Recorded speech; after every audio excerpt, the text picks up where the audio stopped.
kwa sababu sisi wote hatuwezi kuwa wagonjwa siku moja.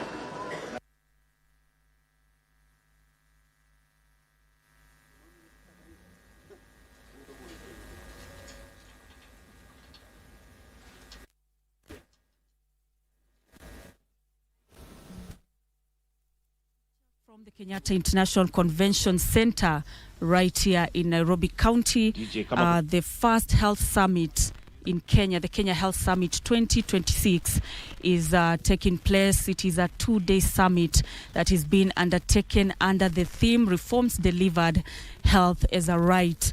President William Ruto is presiding over the event. He's expected to officially open it, but right now he's visiting the various exhibition stands that have been set here by various institutions. We have the Kenyatta National Hospital that has a stand here just showcasing some of the technologies in the hospital, and we also have the Kenya Medical Training College and a number of institutions that will be taking part in this conversation today. Remember that it is a conversation that brings together various stakeholders in the health sector as the country works towards attaining universal health coverage. We are taking stock of what has been done in the country in the last 4 years since President William Ruto took over. And remember that the Kenya Kwanza administration had promised to ensure that health is given priority.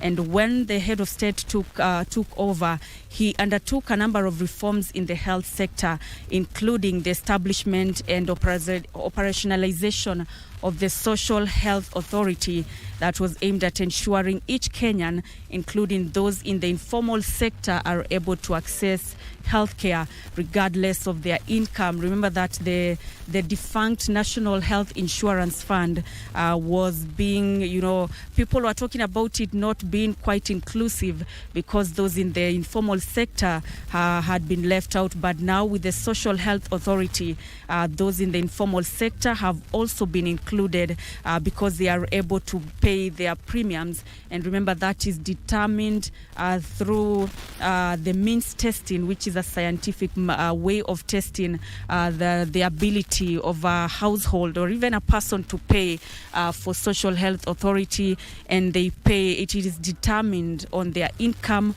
and their level of life. So that is what has been happening in the Social Health Authority. And right now, since the establishment of SHA, so far over 32 million Kenyans have been registered and they have been receiving care in various facilities in the country.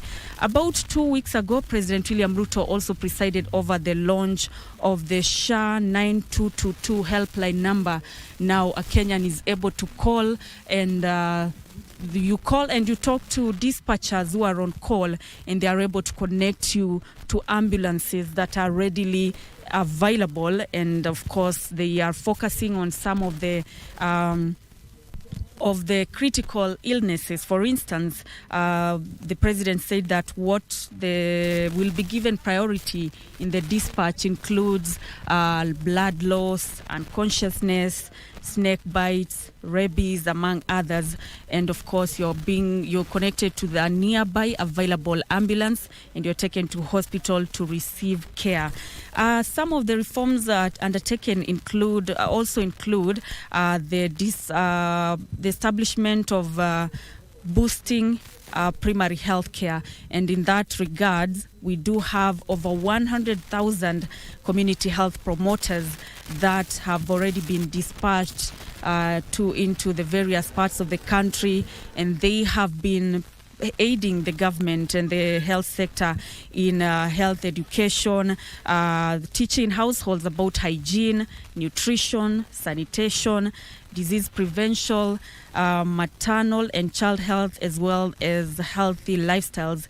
They also play a huge role in disease prevention and early detection because they are part of identifying signs and symptoms of illnesses and encouraging people to seek treatment early.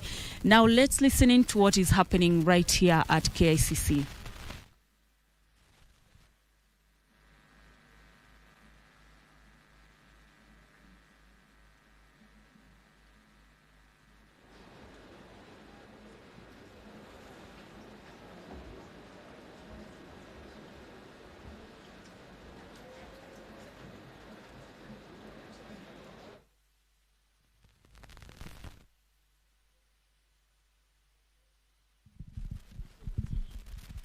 Now, that is President William Ruto being briefed, and he's accompanied by various leaders, including Deputy President Professor Kithure Kindiki, and of course we do have Prime Cabinet Secretary Musalia Mudavadi.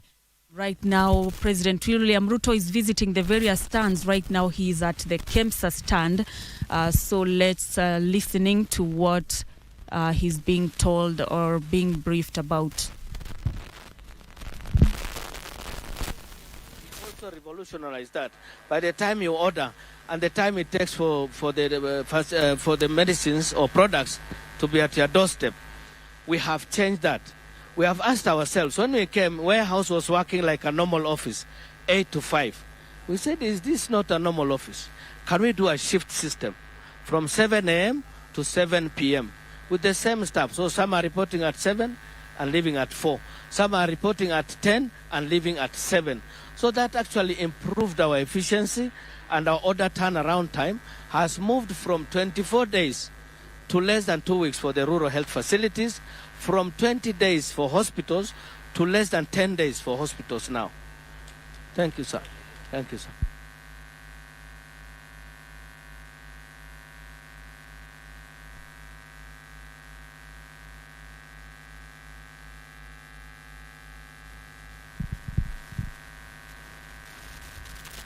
Well, that is President William Ruto right there at the KEMSA stand, just been briefed on what has been happening when it comes to the matters medicine and medical supplies. And he's expected to make his way into the main auditorium where the event will be taking place officially. Remember that this is the first Kenya Health Summit, that is Kenya Health Summit 2026, that is being undertaken to just take stock of the challenges in the health sector, the achievements so far, what needs to be done to ensure that everything in this country when it comes to matters health is in order. Now let's keep listening in to the various explanations. Consumables, we provide maintenance, and then we also do training, both clinical and technical. You only pay for use, fee for service. No, you don't wait. We have an uptime of 98%, Your Excellency. So what we've also done to do that, if it is not working, we have no money. So it is in our best interest and the government's interest that it works. Additionally, Your Excellency, we've also been able to integrate this equipment through the Digital Health Authority with SHA. So now there is no fraud. If a SHA-approved patient comes here, in the work list we will get the names of the patient, a scan will be done, and a report is sent back to SHA through DHA, confirming that the equipment has offered service and the service that has been offered. Yes.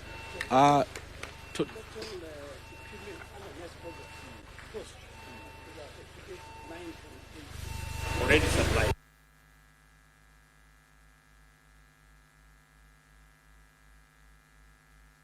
Your Excellency, this to offer 217,000 plus scans since inception. Yes, across the country. And the hospitals are those ones? Yes, those ones across the country. How many counties? 31 counties. Yes, 31 counties. Very good. Hello, how are you? Your Excellency, Karib. Salama. Safi kabisa. Welcome to NESP. I think we have Donald who will take you through the MRI. Welcome, Your Excellency. I think somebody should take us through all of them in one go. Okay. So we have MRI. In how many facilities? We have done 2 facilities now. 2 facilities, yeah. One MRI. Linear at Kenyatta National and linear at Kenyatta. What about the other? We have the laboratory. Yeah, laboratory. Yes, laboratory. How many facilities? 609 equipments deployed. Yes. And 600. you can see the live transmission of all the facilities. 609, yes. This is what lab equipment? Lab equipments, yes. What is the lab equipment? Which are the lab equipment? We have the hematology machine, we have the biochemistry machine, we have got amino analyzer, mix of all the lab equipment in different facilities. You provide the equipment? We provide the equipment, we provide the reagents, we provide the consumables. The consumables? Yes. And also the training and the servicing and maintenance for the next 7 years. Yes. Yes. So then we also have the theater. Yeah. Theater also the same. We deployed 96 facilities for theater. For theater. And currently, we're also deploying more, up to 150 by end of this month. 150. The same arrangements. What are the equipments for the... We have the tables, 9 primary equipments for theatre. Fully fledged theatres. Yes, theatre equipment. On 98 facilities. But by end of this month, we will be at 150 facilities. Yes, the same arrangement again, all the services. All these are the facilities that are... All this, what we have done is we have integrated all the data, and we created the laboratory information system.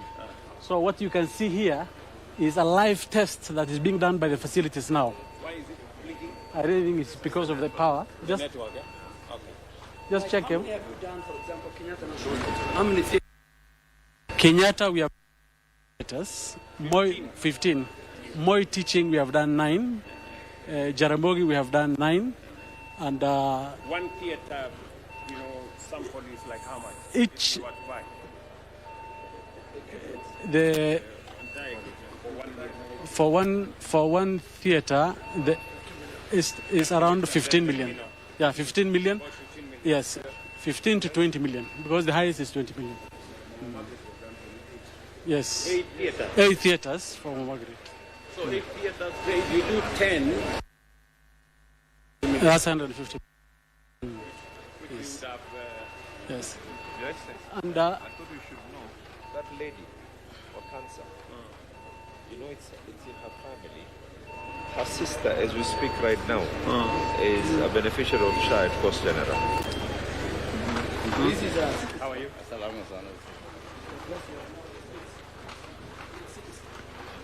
okay. 39 cities come. Yes. In different facilities. In different facilities.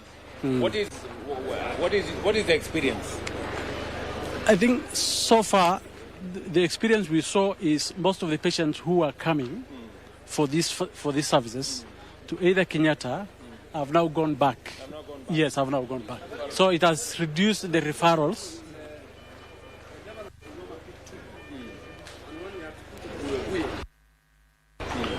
many accidents. So if you look at the number of referrals to Kenyatta, Your Excellency, the game changer here is that it's a 100 slice, so they can do more complex procedures. Dialysis. Yes, how are you? Yes. So here we have dialysis. So in short, dialysis does the work of a failed kidney. By cleaning the fluid and waste from the blood hours at a time and a couple of times a week. So I'll jump to the numbers. So at the moment we have 24 machines installed. We've scheduled an additional 28 machines to be installed, including an installation being done this week, and we're projected to be at 100 machines by the end of the year. Additionally, we've digitized these machines that allows the Ministry of Health to view this utilization in real time, verifying the services they're paying for. Additionally, also provides analytics to help make better informed decisions. you need to up your game. Okay, we will. Thank you. Good morning, Your Excellency. Good morning, how are you? Thank you, sir. This is our awareness stand where you are championing, ensuring that no mother in Kenya dies while giving life and no newborn dies from an preventable death. So these are my team members from maternal health, newborn, and also we have an innovation for our youth to access health through AI innovations done by Kenyans. So I'll allow, this is our POCUS. POCUS is a point of care ultrasound. This is very handy and it's using AI system. 635. This year we will do similar numbers at 5 facilities. Yes. Across 21 Counties. This year we'll go to 26 counties.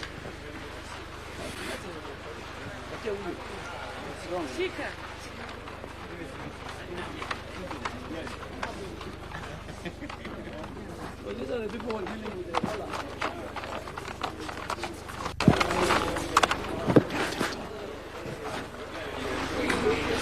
Yes.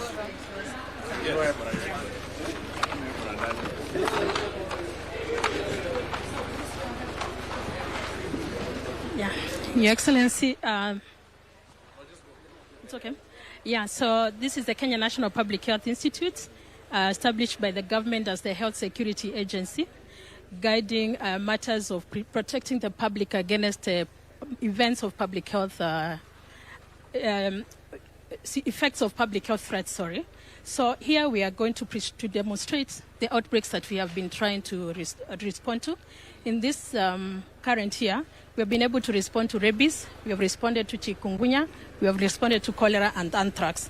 Currently, we are responding to the dengue fever, which is in Garissa and Wajir. We already had 1,678 cases. We have also been responding to mpox, 1,261 cases already, and measles outbreak that is currently ongoing at 463. As you're aware, Your Excellency, we have Ebola outbreak in DRC, and recently Uganda and France also reported cases. Two, yes. So there were 12, but it's done now. So now, so Kenya has not reported any case, but we have already tested around 196 samples that have come to our lab. Yeah, but all of them are turned negative. Yes, people traveling, others who have come to the hospital and have symptoms of Ebola, but presented to the health facility. And in our history taking, we demonstrated that they had either traveled to Uganda or DRC. We have already screened 420,000 cases and 20,000 people at points of entry. Yeah. All right.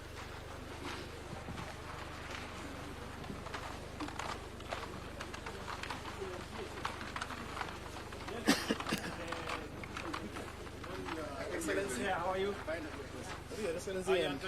Salama sana, Your Excellency. We're going to show you what we have done in digitization. Remember, Your Excellency, one of the main problems we had on UHC is accessibility.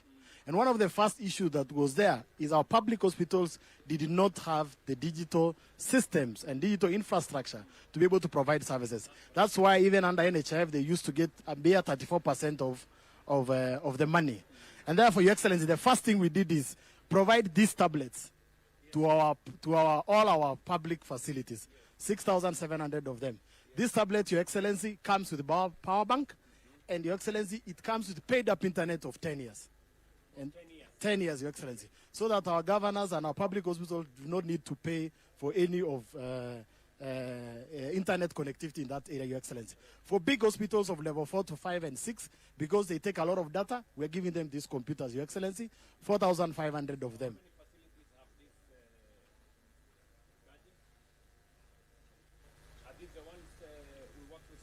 Yes. There are 6,473 out of 6,700. Few of them, others are still ongoing, Your Excellency. And you can see every county, Your Excellency. In every county, you have each and every how much we have distributed for them. For each facility and every. Yes, Your Excellency. And you can even see, Your Excellency, you can go as it is now. We are able to see how many are live now, because we also monitor. We do not allow anybody to use this device for any other purpose apart from for health. Your Excellency, the second, as we go that, you can move to the second one. So this is how the coverage looks like, and that is how Safaricom is giving us 2G or 3G or 4G in every of those areas. Your Excellency, the second area was the issue of data centers. Many of our public facilities used to have small data centers. For the first time, Kenya became the first country to have a sovereign cloud. This is where we centrally store the data for all our facilities and all health. And that is what we have done in supporting public facilities, Your Excellency, to be able. On our sovereign cloud. Yes. We have Go Live sovereigns, and they're in 3 key areas in the country, Your Excellency, so that it will never go down. Your Excellency, after giving the infrastructure, we come in to give them the software, because they were also lacking the software. Dr. Mumo is here, and he will take you through what the facilities are able to see now, how many have we done, and he will also take you through, Your Excellency, what exactly they are able to see to be able to make decisions using data. Your Excellency, welcome. You promised, we delivered. And with this, Your Excellency, 95% of our facilities in Kenya are digitalized, all the way from level 2 to level 6. And you can see, for example, we have the map of Kenya here. This is how the distribution is of all the facilities in the counties. So we have digitalized all the counties in 47 counties. Your Excellency, Kenyatta National Hospital is the first facility of its kind in Africa to be fully automated, actually paperless, because now even from this week they are transmitting share claims through the electronic way. So we are proud to see, and this is real live dashboard, Your Excellency, whereby we are seeing the number of patients who are coming, who are admitted on real-time basis, Your Excellency. Your Excellency, also we can see what is happening in real-time basis at the facilities. The governors here, they can even monitor the health workers wherever they are on real-time basis. Yes, Your Excellency. So you have Danisa County, Longisa, Bomet, Poros. Yes, Your Excellency. Yes, and you can see the health workers where they are, Your Excellency. In terms the names of health, I mean, like now we have this one, Hassan, who have seen 29 clients this morning. You can always monitor what is happening in a real-time basis. And Your Excellency, you can see the number of clients who are being seen in every facility on a daily basis. So we promised, you promised, and now we have delivered. You can see the number of clients who have been seen through the system. Over close to 30 million clients have been seen through this. People have been seen through our electronic systems, HMIS, Your Excellency. Yes, and we have actually insurance.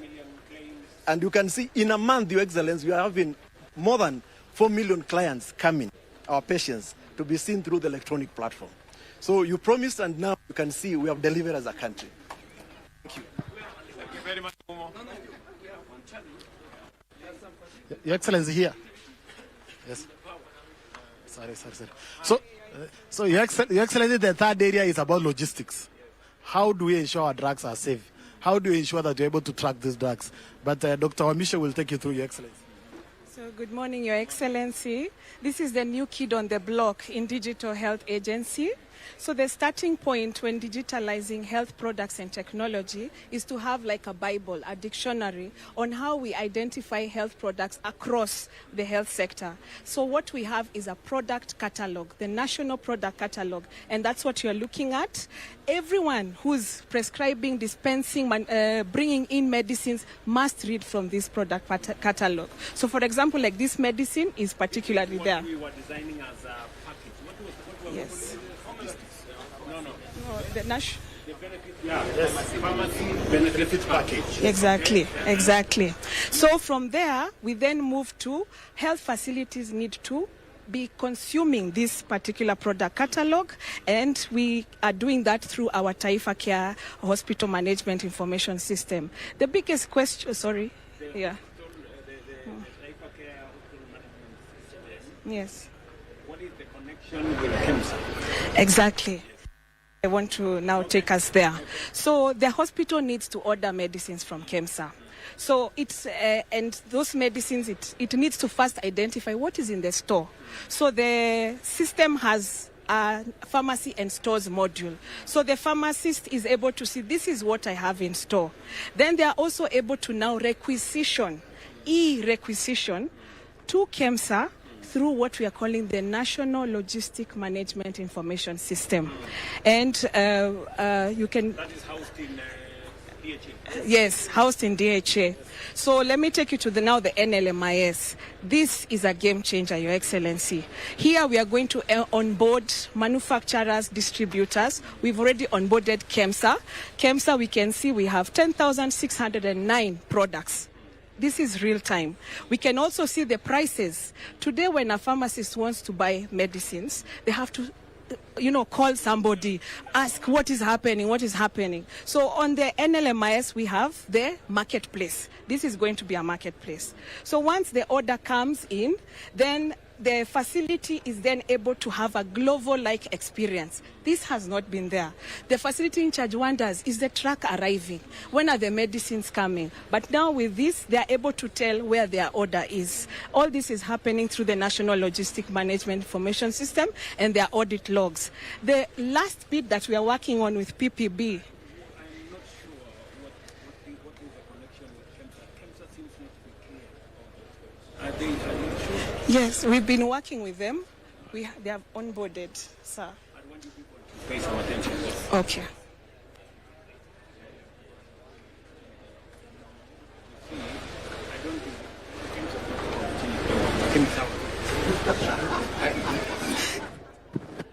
Okay, the last bit that we are working on with PPB is to uniquely identify the health products. Your Excellency, I have 2 medicines in front of you.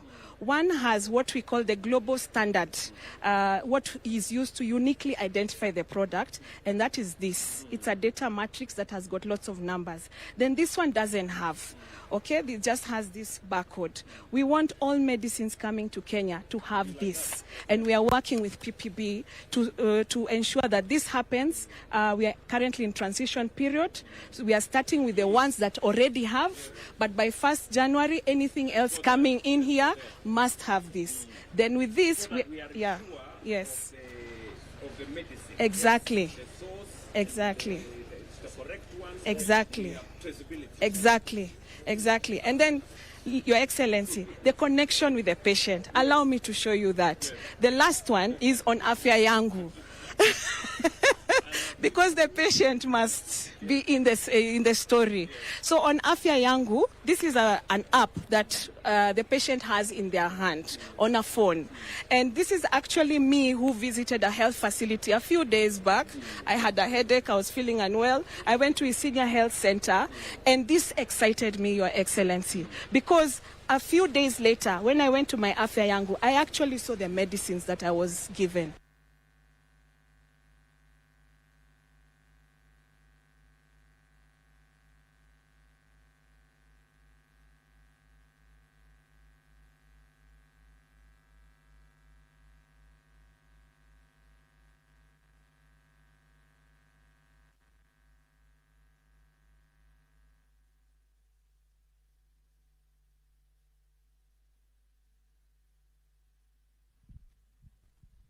President William Ruto right there being briefed on the steps that the country has made when it comes to digitization of healthcare. Remember, that has been one of the priorities in the country, digitizing all the healthcare systems to ensure there is transparency, there is continuity, and of course, just to aimed at reducing the paperwork that has often led to, delays in the provision of healthcare. So digitization has been one of the key priorities in the country, and those are some of the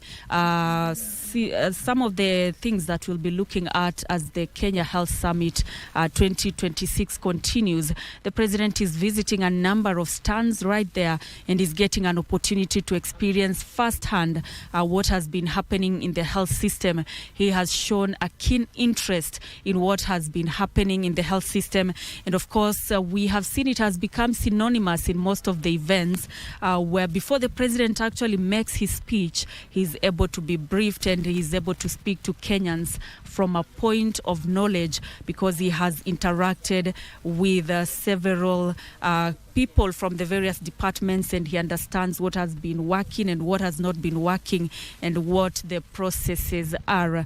Remember that the summit will be culminating in a town hall session, and the president himself will be moderating this session. It will be starting at around 7:15 p.m. all the way to 10 p.m. and it will provide Kenyans with an opportunity.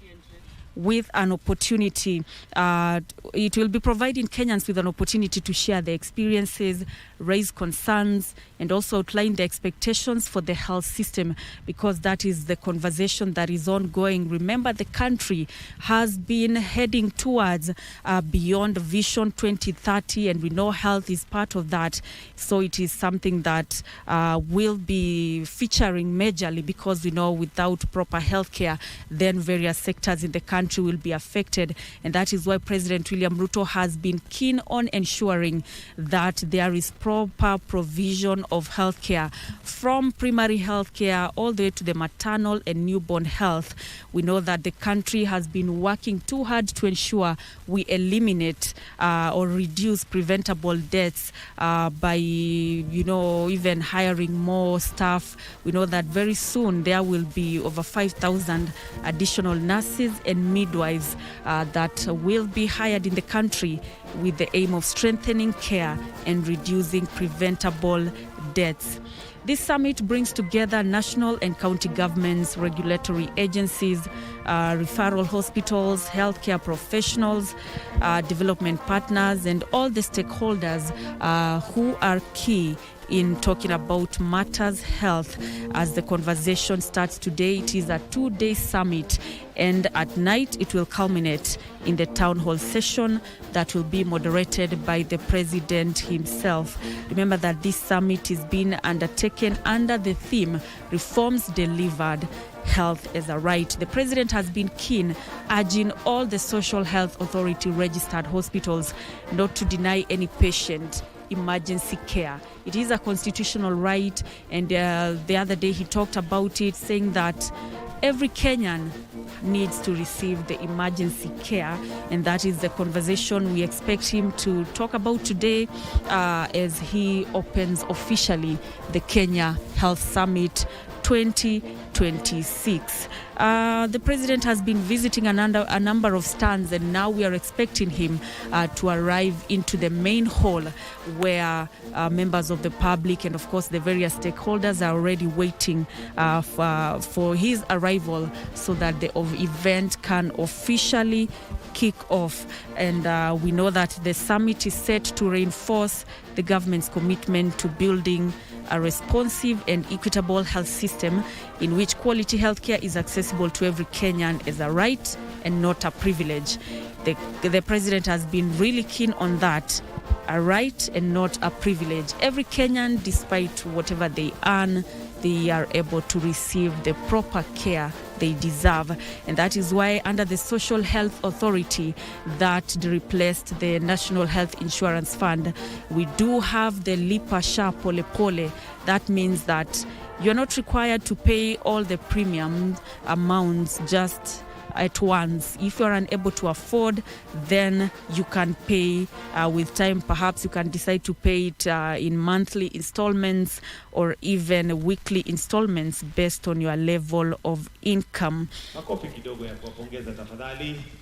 Presidential Escort Band, definitely arguably one of the best bands that we have in this country, able to do very diverse and different genres of music, both local and international. Na ukisikiza vizuri utasikia nyimbo ambazo umezisikia mara nyingi zilizopendwa, na pia zingine ambazo sio za zamani, za kale sana. Kwa hivyo tunaendelea kungojea, na nimeelezewa ya kwamba rais ako karibu kumalizia the tour of the exhibition, so he will be joining us shortly as we get ready to start the plenary session. For now, we'll continue with more music from the Presidential Escort Band.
Anybody who can identify which song that was? Ama mko mnasikiza? Naona CS Rebecca ana dance kidogo, ni kama anaijua kutoka kuota zingine. It's a song done by a Tanzanian artist known as Mario. Anybody know his real name? Mario is the singing name. Jina yake ukweli tunajua. Leo tunafanya education, not just the health education, lakini pia najua ya kwamba when the sun goes down, some of us love our entertainment. And now that CS Rebecca is here, I know she can give us a few places where we can tour and enjoy ourselves. But as we continue waiting, we'll have more music. Oh, the real name of Mario is actually Omari. Sally Omari or something like that, and Tanzanian artist. But we'll continue listening to more entertainment from the Presidential Escort Band as we continue waiting patiently for us to begin our session. I'm sure His Excellency must, as we have seen from the interaction that he's having with the various stakeholders in the health sector, he is definitely checking and making sure that the milestones that have been set have been achieved. So we'll continue with more entertainment. Tutaendelea na burudani. Kwa hivyo Presidential Escort Band, uwanja ni wenu.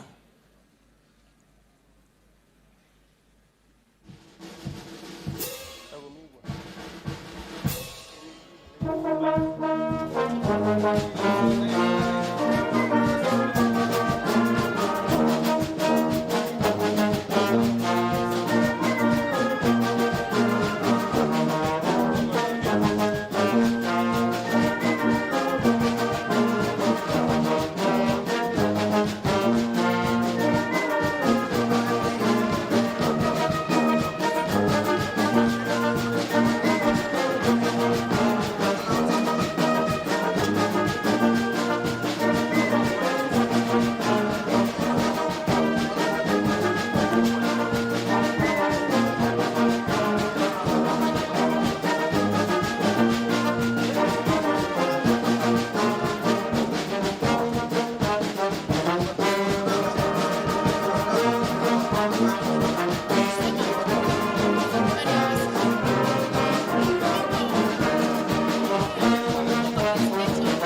Sijui mbona upande wao tupigi makofi. Tuwapigie makofi tafadhali.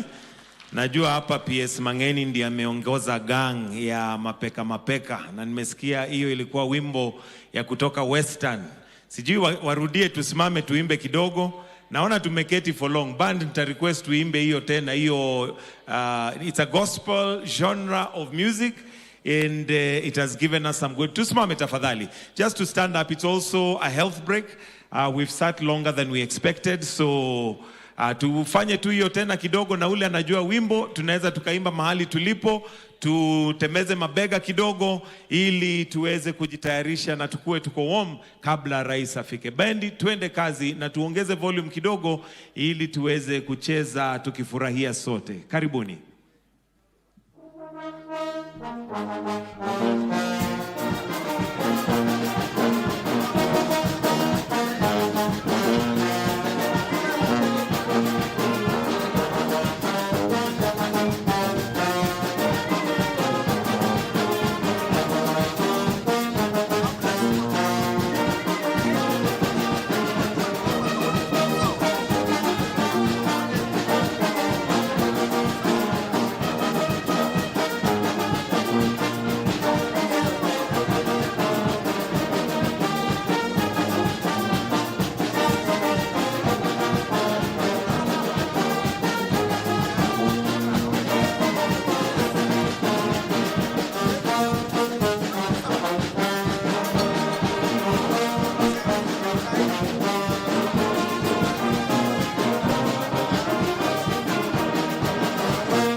Na kama unajua uimbe mlilo wanje Yesu mlilo wanje, mlilo wanje Yesu mlilo hey. Yesu mlilo wanje, Yesu mwana wa Nyasaye.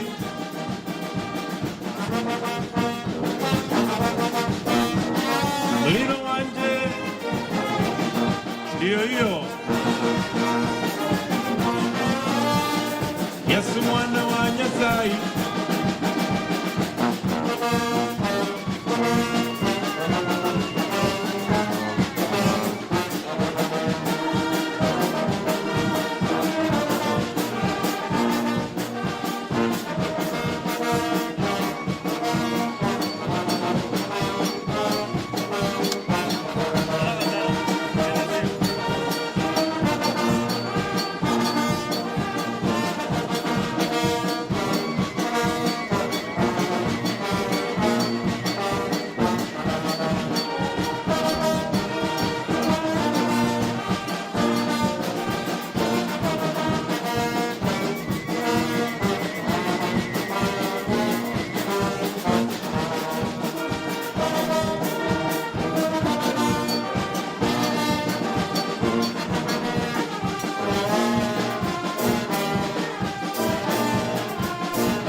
Wapi shangwe na vigelegele, tuwapigie makofi. Tuendelee au tuendelee?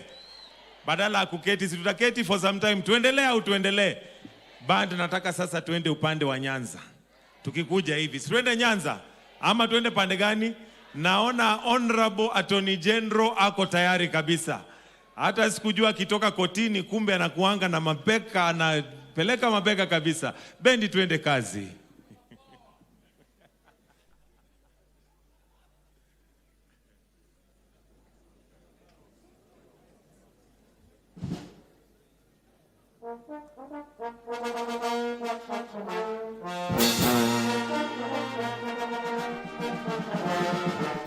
Anajua hiyo, tunajua kabisa ni waranono. Ni waranono twaler, ni waranono taya.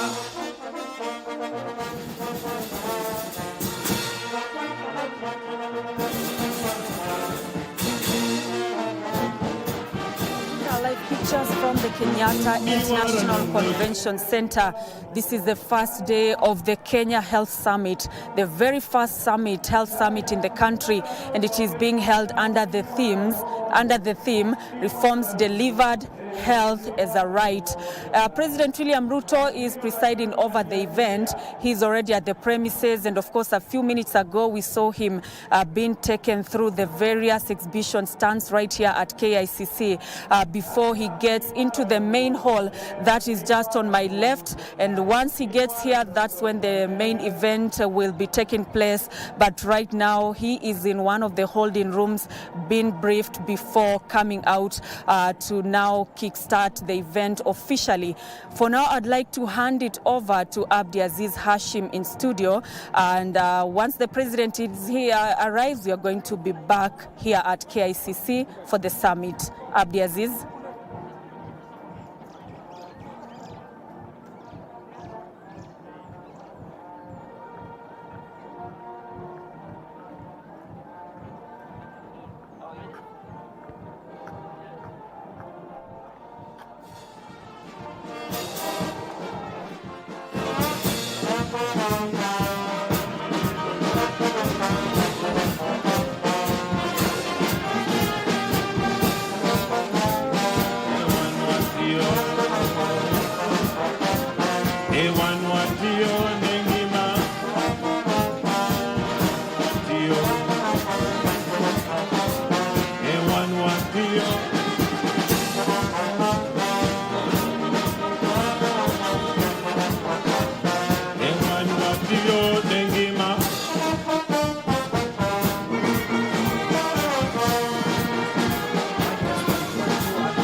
Naomba sote tusimame. Let us all be upstanding.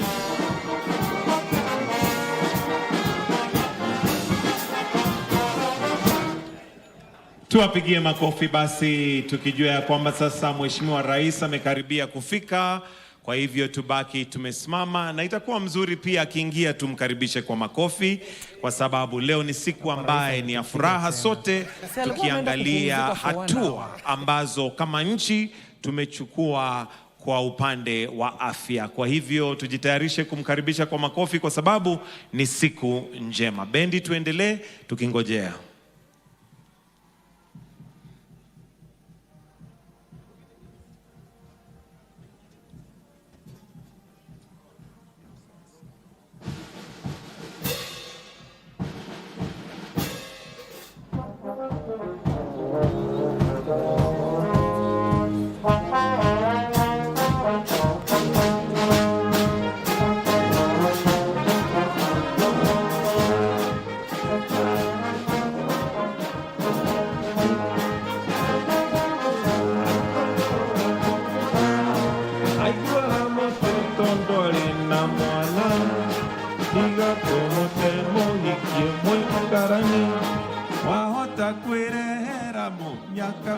Naona CS Ali sio anajua kabisa. Huyu ni mtu wa Mugithi.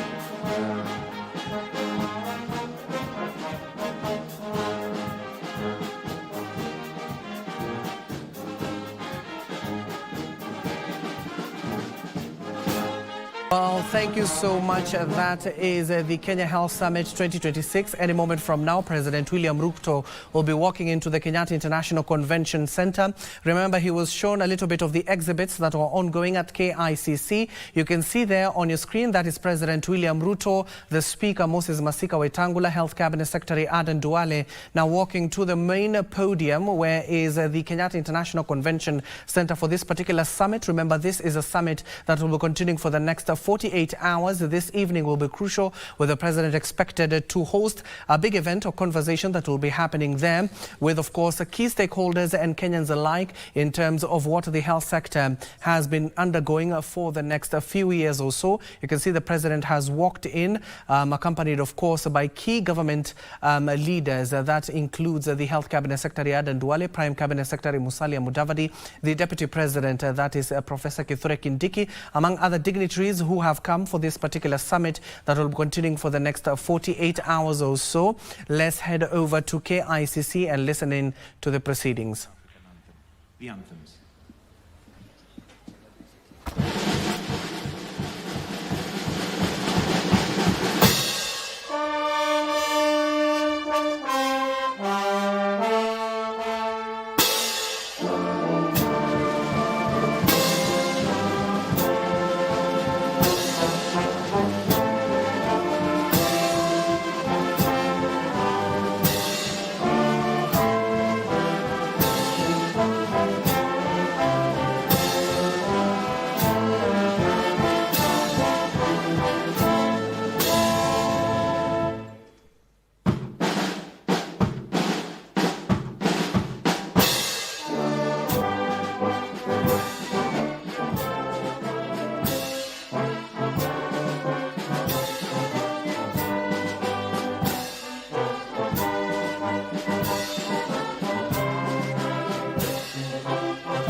While we remain standing, Your Excellency, allow me to invite Dr. Salim Hussein and Mr. Benjamin Murkomen to lead us in a short prayer for us to begin our session.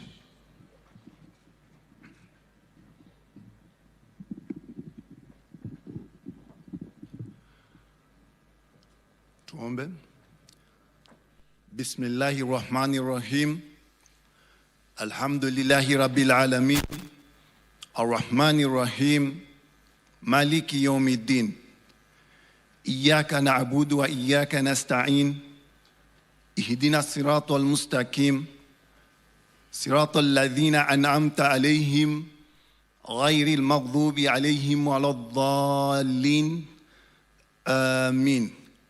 Ewe Mwenyezi Mungu, mlinde rais wetu, mbariki, uongoze viongozi wetu ili tupate baraka na fanaka. Ewe Mwenyezi Mungu, uliongoze taifa hili takuwa na afya lisilo na majanga wala balaa. Mwenyezi Mungu, uongoze taasisi zetu za kiserikali ili watuongoze tupate afya na maendeleo. Tunakuomba uweze kubariki huu mkutano wetu wa kilele wa afya ili watu wetu waweze kupata afya na watu wote ambao wako nchini Kenya wapate afya. Tunaomba yote katika jina lako ewe Mwenyezi Mungu. Amen.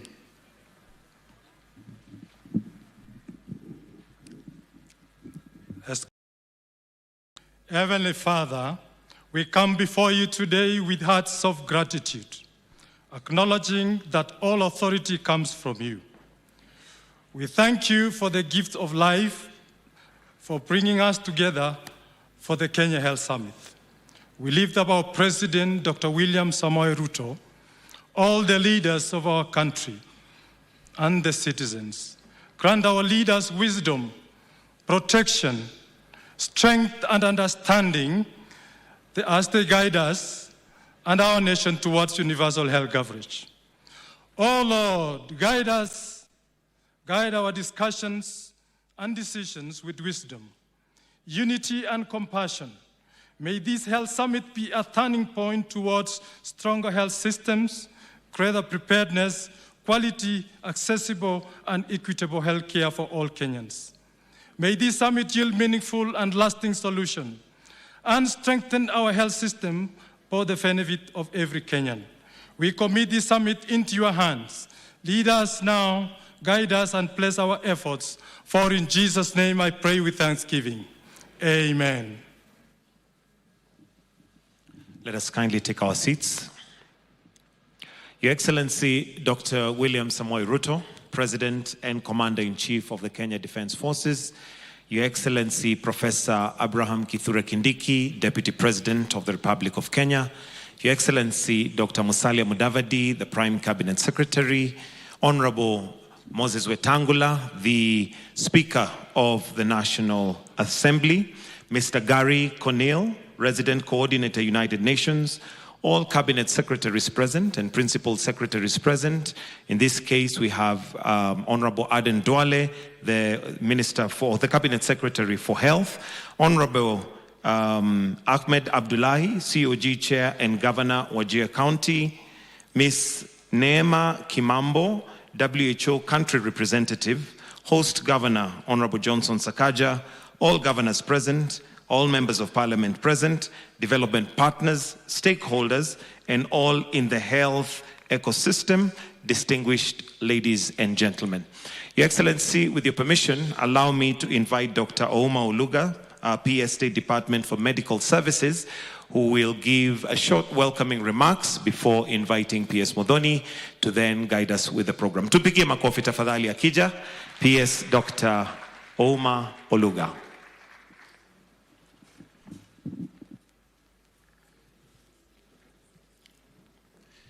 Your Excellency, the President of the Republic of Kenya, Dr. William Samoei Ruto, Your Excellency, the Deputy President, Professor Kithure Kindiki, Your Excellency, the Prime Cabinet Secretary, Honorable Musalia Mudavadi, Honorable Cabinet Secretary led by Cabinet Secretary for Health and all Cabinet Secretaries, allow me to ride on the protocols established by the State Function Secretary. Your Excellency, mine is just to set the scene of why we are here. Health at its best is a promise. It's a promise to every citizen, a promise that we gave ourselves in the Constitution. It's a promise that we've talked about for more than 60 years. And it's a promise that year after year, we want to give ourselves as a service. But at its best, it's a promise that you don't know when the calamity will hit. Most of us seated here or outside may be healthy. You don't know when the health need will come. Under the leadership of Your Excellency, the President, you have established reforms to turn that promise into a service and to turn that service to be offered in a manner that does not ruin families financially and in a manner that does not facilitate families or loved ones to die from causes that we can prevent. Your Excellency, that is the reason why you have directed that we come together as a nation so that we can unveil those reforms that you have established, from the policies to the legislative framework, to the implementation agencies, and to the deliveries. Your Excellencies, you've kept telling us that health should not be a privilege. It should be a right. It's a right that has been enshrined in the Constitution, Article 43, Part 2 of the Constitution. Your Excellency, it's now my opportunity to welcome everyone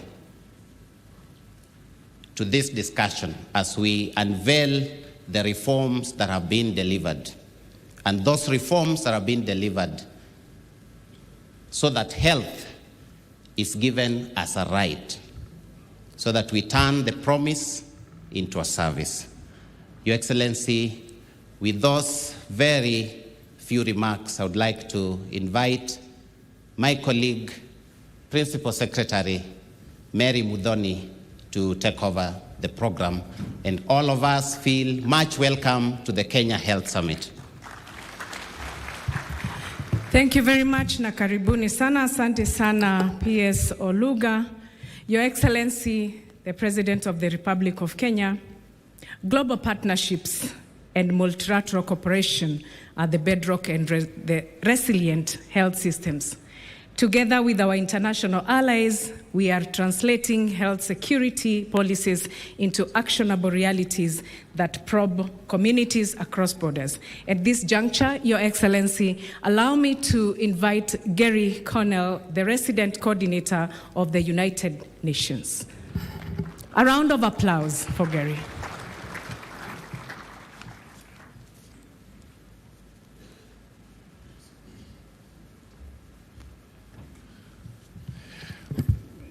Your Excellency, Dr. William Samoei Ruto, President of the Republic of Kenya, Your Excellency, the Deputy President, the Prime Cabinet Secretary, the Honorable Speakers of the Senate and the National Assembly, Cabinet Secretary for Health, Chairperson of the Council of Governors, Excellencies, Governors, Honorable Members, distinguished delegates, and above all, the health workers and community representatives in this hall today. Good morning, and what an inspiring morning it has been already. I am honored to speak on behalf of Mrs. Zainab Hawa Bangura, Director General of the United Nations Office in Nairobi, who conveys her warm greetings to this summit, and to address you as resident coordinator on behalf of the United Nations family in Kenya. Thank you for convening the whole health system in one room. The national government and the counties, parliament, health workers, communities, faith-based and private institutions, academia, and partners. No single institution can deliver health. And a summit that begins from that truth, in my view, begins extremely well. The theme you have chosen, reforms delivered, health as a right, sets a demanding standard, and I believe the right one. It builds on the premise that a right is not measured in the law that proclaims it. It is measured in the life of the person who actually claims it. It also establishes that a reform is delivered when a mother in any county reaches safe and respectful care in time, when a community health promoter can complete a referral, when a clinician finds the medicine that was prescribed, and when a family seeks treatment without fear that illness will push them into poverty. As we have already seen this morning, Kenya has built a serious foundation on that standards. New legislation on social health insurance, primary health care, digital health and facility improvement financing, the Social Health Authority, primary care networks, and a strengthened community health workforce, and sustained attention to health workers, health products, local manufacturing, and public health security. This is important reform architecture and a clear national direction, progress on which Kenya can and will continue to build. Now, this chapter is opening new and expanded implementation, carrying these reforms with equity and quality into all 47 counties and every community. That will ask, in my view, four things to move together: financing that reaches the point of care and protects households, a workforce that is supported and fairly distributed, reliable essential medicines and technologies, and data that tells leaders who is being left behind. And this morning, again, we saw incredible, innovative work around that. It will ask both levels of government to move as one system, and it will ask all of us to protect essential services as external financing change. The community health promoter kits to be launched this morning carry that ambition in the doorstep of the household, where a right begins to be felt. For our part, the United Nations stands ready to align its collective offer behind Kenya's institutions, not to substitute for them, but to strengthen their ability to deliver for every Kenyan. Evidence and standards, technical expertise, support to national and county systems, to primary health care and health security, and to financing analyses through this transition. One United Nations system team behind a national agenda. We warmly welcome the summit communique and the joint UHC acceleration plan to be adopted here. Our shared hope is that they emerge focused, sequenced, and time-bound, clear about responsibilities at both levels of government, supported by partners, and open to the public accountability that turns commitment into trust. Now, I have spent my working life in health as a physician and a public servant, and it has taught me a lesson that has been long understood here in Kenya. Systems do not deliver simply because they are well designed. They deliver because people, and that's what we're seeing, leaders, health workers, communities, keep faith in one another. Kenya has those people in this hall and in every county. A right written is a promise. A right delivered is a country keeping its word. Mkutano huu na usiahidi Kenya kutimiza ahadi yake kwa kila Mkenya. Asanteni sana. Thank you. Thank you very much. Your Excellency, the battle of universal health coverage is won at the grassroots. And strong intergovernmental coordination ensures that our nation health strategies translate into tangible and life-saving primary health care services. At this juncture, Excellency Governor Sakaja, utukaribishe, and then you invite the chair of the council.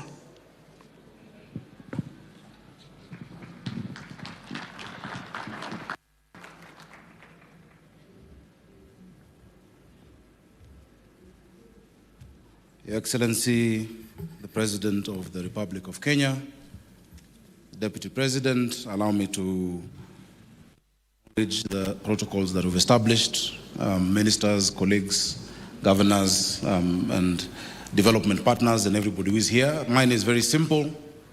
So welcome you to what I believe is one of the most consequential summits that have been held in this country, the Health Summit. Karibuni, Nairobi. Your Excellency, we have seen a true transformation in the health sector, and I can say it with authority as a governor. In many aspects, over the next 2 days, we'll have opportunities to go into the details of this transformation from our primary care networks, where we have, CHPs. In Nairobi, we have 7,820, covering 780,000 households, to the provision of essential services, Your Excellency, reduction of maternal mortality. Hospitals like Pumwani, which would be on the news every day for the wrong reason, have now 0% maternal mortality out of 16,500 deliveries. Your Excellency, we've seen hospitals like Riruta doing 100 deliveries in a month now.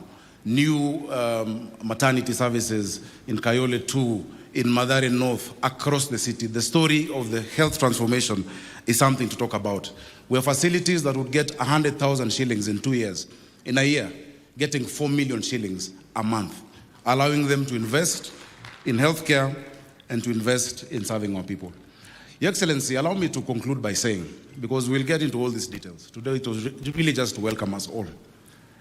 Our constitution has been hailed as being one of the most progressive on the continent. It has mainly been hailed as being progressive because of the kind of rights. The first generation rights, Your Excellency, are civil liberties, where government is asked to step back to allow people to have the right to, do a number of things. But the second generation rights are what we call positive obligations. Positive obligations require government to actually do something. When people talk about constitutionalism in this country, constitutionalism is not just about maandamano or making noise. Constitutionalism is about fulfilling the Constitution. The right to health would not fulfill itself. It has to be designed. It has to be planned. It has to be thought out. There has to be legislation. The right to housing will not deliver itself. It has to be planned for. And Your Excellency, I can say, and I dare say, If there has been a leader who has fulfilled the Constitution of the Republic of Kenya, it is William Samoei Ruto, by these actions that you've taken. So people should not romanticize and preach on pulpits about Katiba. This is what Katiba is. Giving that right to every Kenyan, that health is no longer a privilege for the few. It is not a privilege for those who have money. That just because one person gets unwell, families have to sell their livestock, to sell their investments. What you're doing, Your Excellency, I believe this will be one of your most enduring legacies, the transformation of healthcare in our country. And I think our president deserves applause for what he's been able to do. Your Excellency, we are proud in Nairobi, in SHA. Mheshimiwa Moses Kuria was giving me an analogy because of the numbers we have. The most tech-savvy country in the world is Estonia, where we go to benchmark. The people registered in Nairobi and SHA are 2 times the population of the whole of Estonia. More than 3 million people registered and more than 1 million actively paying every month. And through the DHA dashboard, I can see who is self-employed, who is employed, and how they're doing. So we really thank you. And want to really congratulate Mheshimiwa Duale. You have really led the way in healthcare. Your PSs, Oluga, who we are very proud of as Nairobi, and PS Mary Muthoni. Allow me to also salute the thousands of community health promoters across the country who are bringing healthcare to the people. Before, we used to tell the people to go to hospital. These days with the CHPs, the hospital is going to the people. And that has reduced greatly the cost of health service delivery in this country. I'm sure that investment can be quantified by our minister and by the team here. Your Excellency, allow me at this juncture to invite the chairman of the Council of Governors to also come make his remarks and introduce the governors, the many governors who are here. Your Excellency, we have members of parliament, we have senators I can see, we have members of the National Assembly. I hope at some point they'll also get full recognition and introduction by the minister as he comes. Tupigie chairman wetu makofi tafadhali.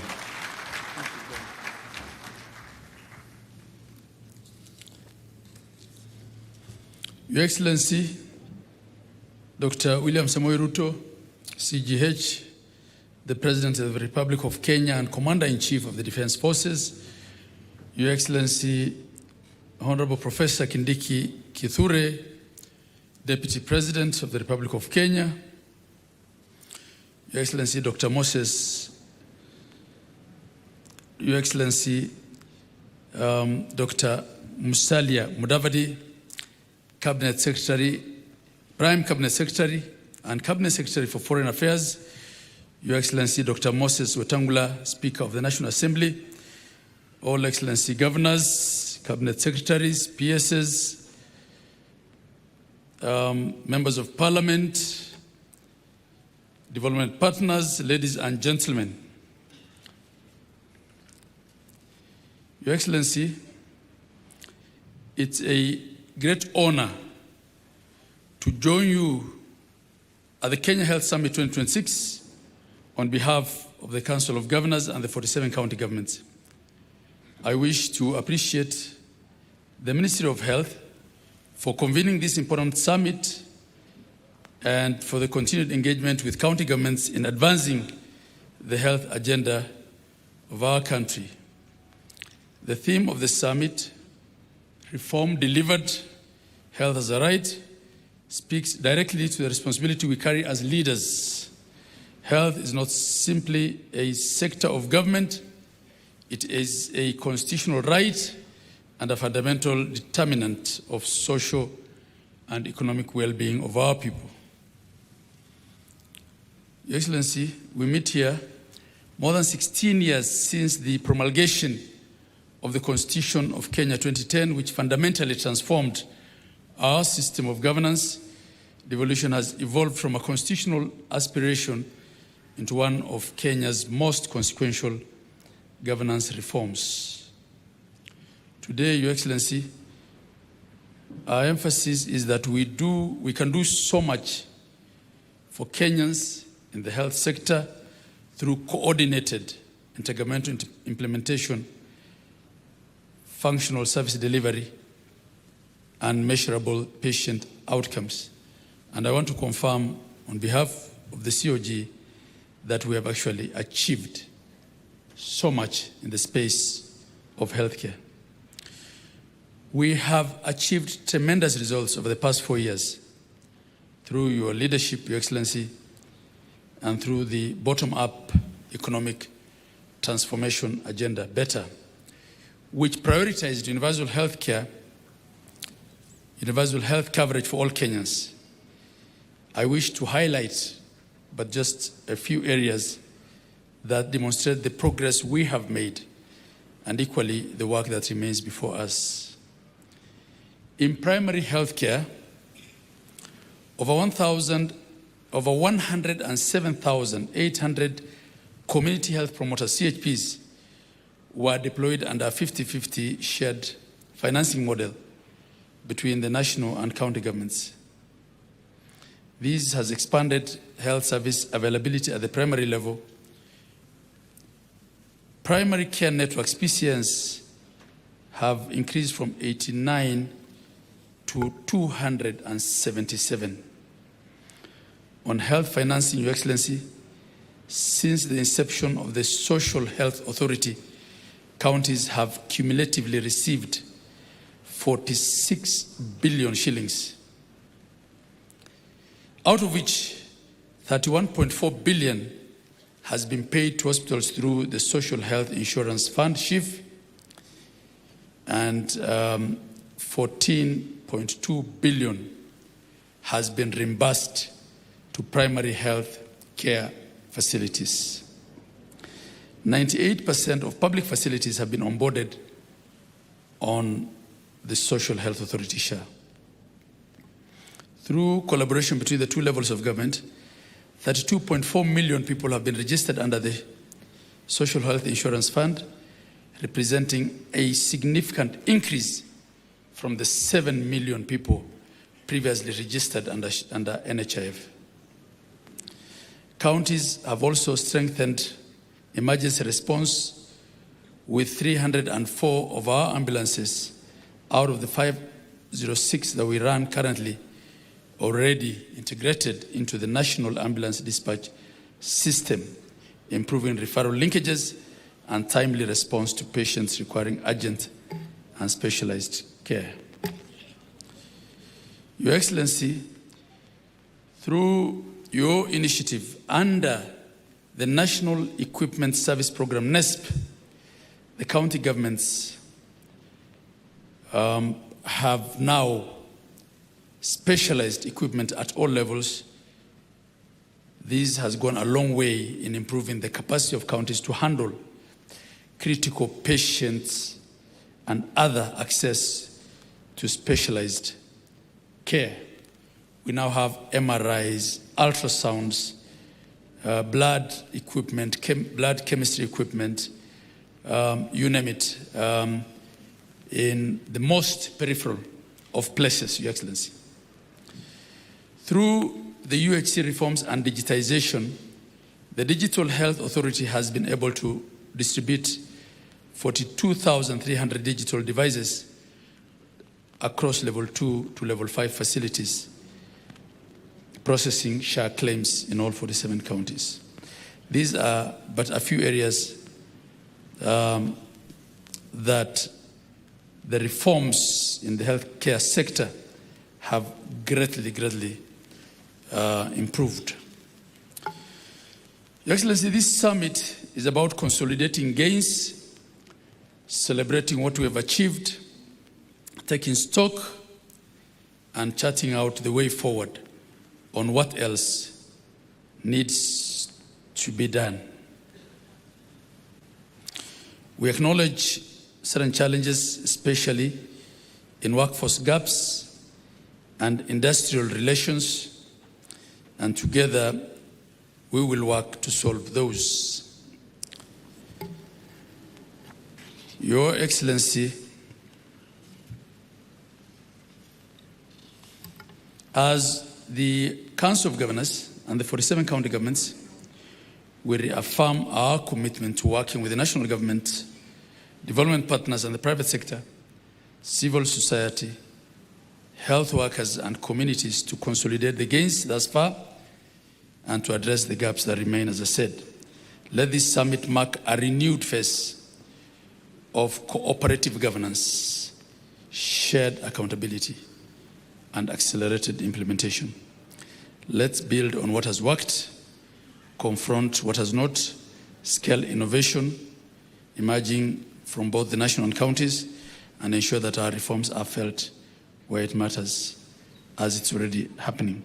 Together, let's deliver a resilient, equitable, responsive, people-centered health system where quality healthcare is not a privilege but a right for every Kenyan in every county and at every level of care. Your Excellency, I want to conclude by observing that I have had politicians out there saying that the first thing they will do if they get into office is to scrap SHA. Your Excellency, actually one politician said, on day one, I'll scrap SHA. To replace with what? Your Excellency, your administration is doing its best to fix everything. I think what we have failed to fix as a country is the toxicity of our politics. I want to confirm that hospitals in the most peripheral of places today receive funding directly from SHA. And in many cases, and I've said this before, the challenge we have as governors is to control what they do with that money so that they're not using it to just do more pavements and more renovations, but use it to things that can actually help patient care. This would not have been achievable without SHA, Your Excellency, and without all the policy changes. Your administration has thought through everything from financing to policies to digitization, and as a council, we appreciate the partnership that we have. Your Excellency, let me just take a minute to introduce the governors who are here. Excellency governors, you may just stand where you are. I hope I can see you.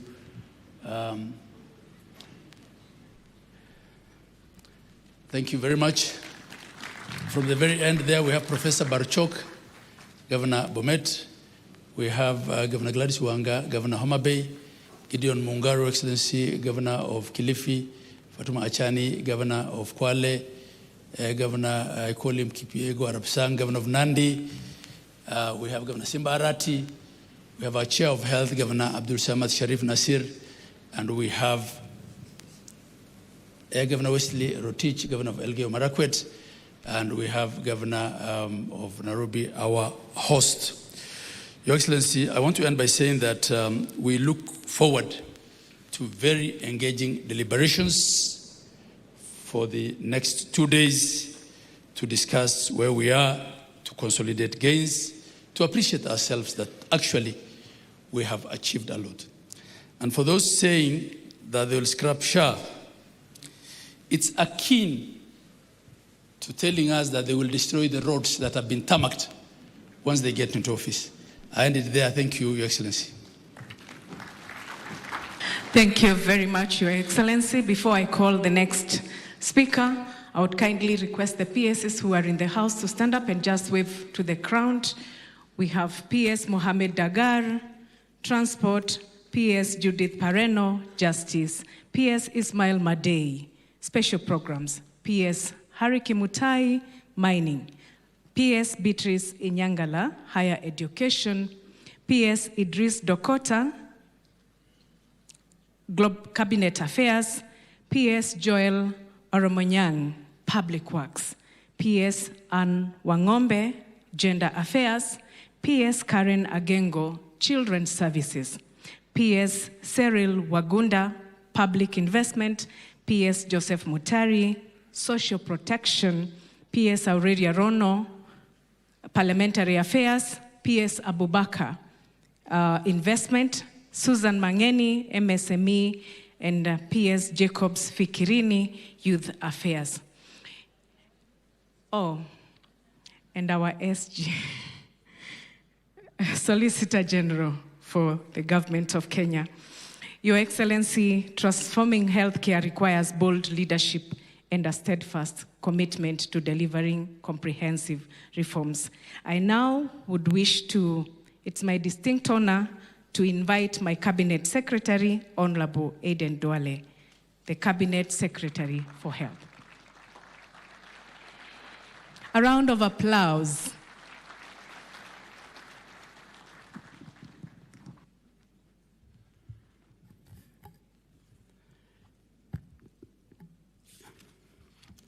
Your Excellency, the President of the Republic of Kenya and the Commander-in-Chief of the Defense Forces, Your Excellency, the Deputy President, Professor Kindiki, Your Excellency, the Speaker of the National Assembly and the Head of the Legislature, Speaker Moses Wetangula, Your Excellency, our Prime Cabinet Secretary, Honorable Musalia Mudavadi, Your Excellency, the Chair of the Council of Governors, Governor Abdullahi, Your Excellencies, Governors present, Cabinet colleagues, Your Excellency, the Cabinet Secretary for Housing, my sister Alice Ohome is here, the Cabinet Secretary for Tourism, Rebecca Miano, the Cabinet Secretary for Gender, the Cabinet Secretary for Environment, the Attorney General, my brother, the Cabinet Secretary for Sports, the Cabinet Secretary for Energy, the Cabinet Secretary for Education, the Cabinet Secretary for Water and Irrigation, and the Cabinet Secretary for Labor. Your Excellency, allow me also to recognize the chairs of our Parliamentary Health Committee, the Senator Mandago, the chair of the Health Committee from the Senate, and the entire leadership, Dr. Nyikal, the chair of the National Assembly Health Committee. Your Excellency, allow me also to recognize the entire leadership of the Ministry of Health at the national level. Allow me also to recognize the entire leadership from the CECs of our entire 47 counties who are present here, civil society representatives, NGOs in the health sector, our development partners in the health sector, our diplomatic representatives who are here, a number of diplomats are here. Your Excellency, the heads of health agencies, health workers, citizens who are here this morning, allow me to welcome you and every delegate to the Kenya Health Summit 2026. This is the largest gathering, Your Excellency, of Kenya's health sector ever convened in this republic, and it is fitting that it takes place under the theme that is a statement of fact rather than a wish. Reform delivered, health as a right. Your Excellency, in August of 2022, the people of Kenya were offered a choice. They were not offered slogans. They were offered a plan, written down, published, in which universal health coverage stood as one of the 5 pillars of our national transformation. Kenyans read that plan and they give it their mandate by electing you as their 5th president. 4 years later, we have come to this hall to do something that is rare in the politics of our country and in our region. We have come to place that plan side by side with a record and to invite the whole country to compare the two. And I want to say something about why this was possible, because it is not a technical story we want to say. It's also a political one. Every government that has ever governed Kenya knew what was wrong with our healthcare system. The diagnosis was never a secret, but it is set in reports. It was found in commissions. It was found in expert panels, in the exit notes of the departing officials, including presidents. But what was missing was also never the analysis. What was missing was a head of state willing to spend the political capital. Your Excellency, in the first year of your administration, you chose to retire an institution that has served this country for nearly 6 decades, that employed thousands, that had a constituency of its own, that has defeated the reforming intentions of every government before you. You were advised, and I know because I some time is set in those meetings, and it could have been safer for you to amend, it could have been safer for you to postpone, or to pilot the way some of your predecessors have done, or to appoint yet another task force. You declined all those offers. You went to Parliament as our president, and you asked for the 4 new laws.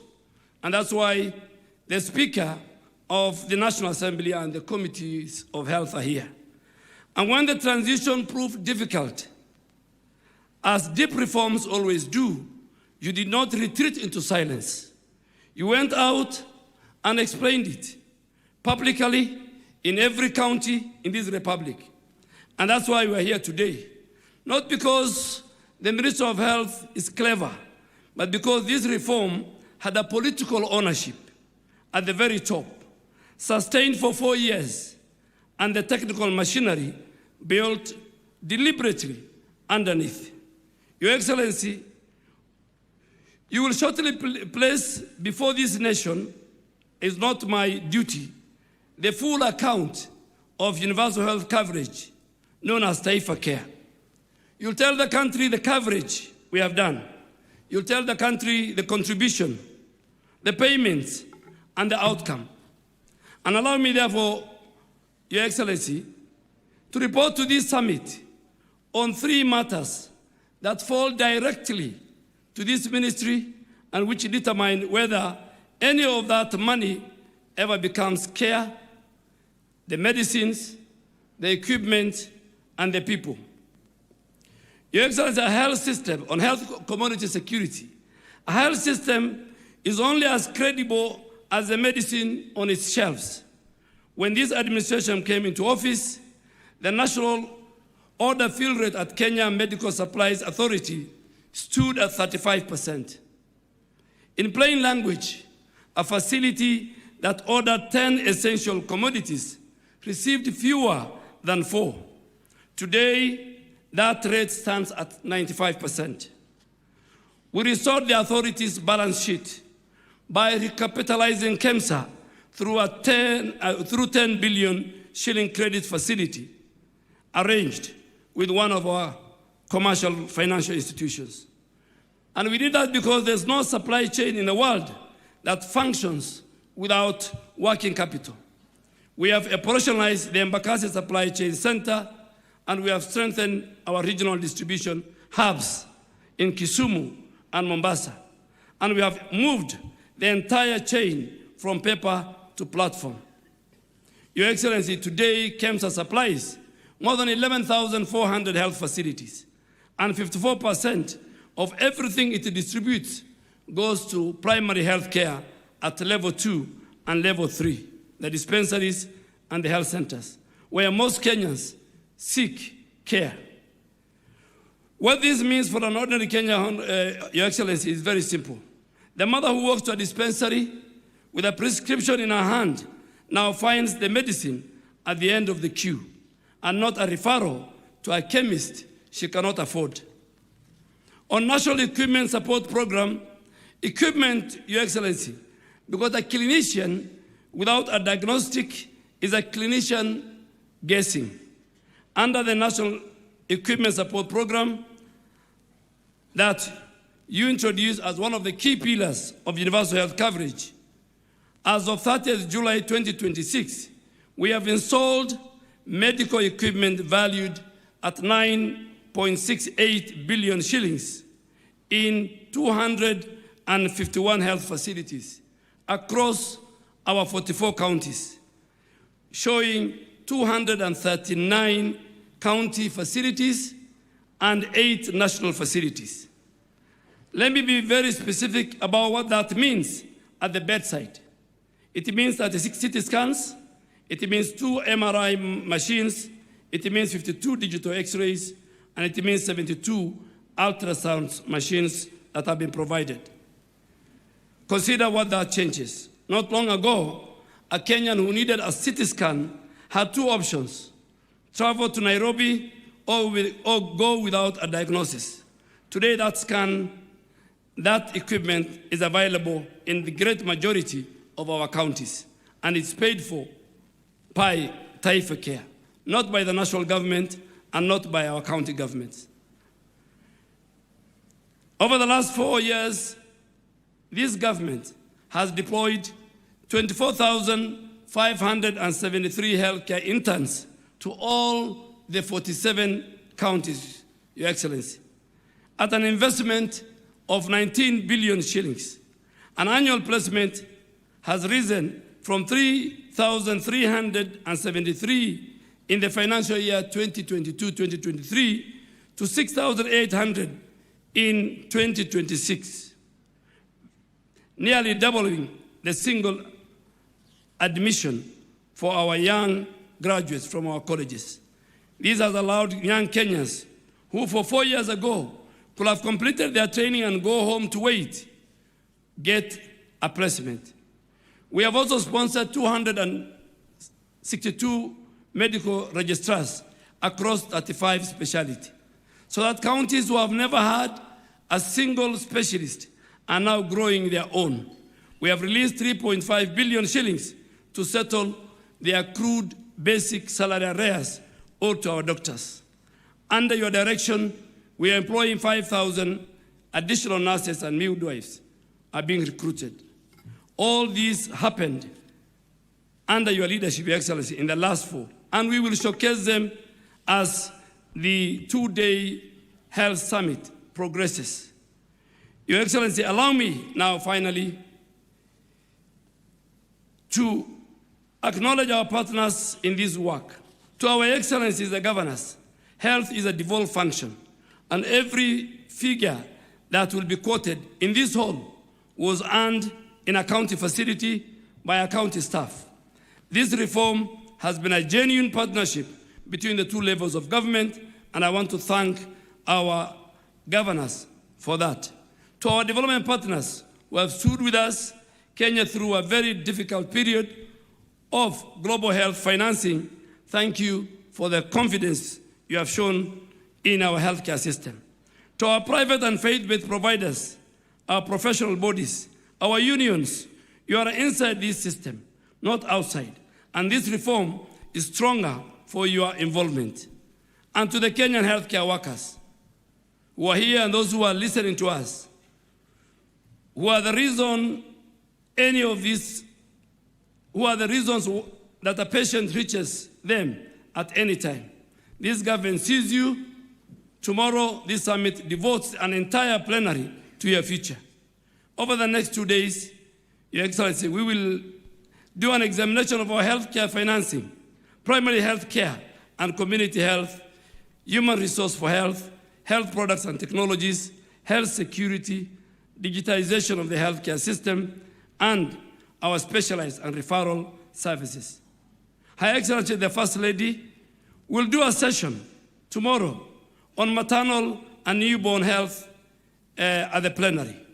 We will close, we'll have the Deputy President who will run another plenary tomorrow afternoon before we have a joint plenary where we want to listen to the people of Kenya, and His Excellency the President, as a listening leader, will be sitting in that forum. Your Excellency, just to conclude, tonight we have the Town Hall Health Summit. And we want to answer all the questions. We want to answer all the questions concerning the healthcare system in Kenya. We want to answer all the fake headlines. For 4 hours.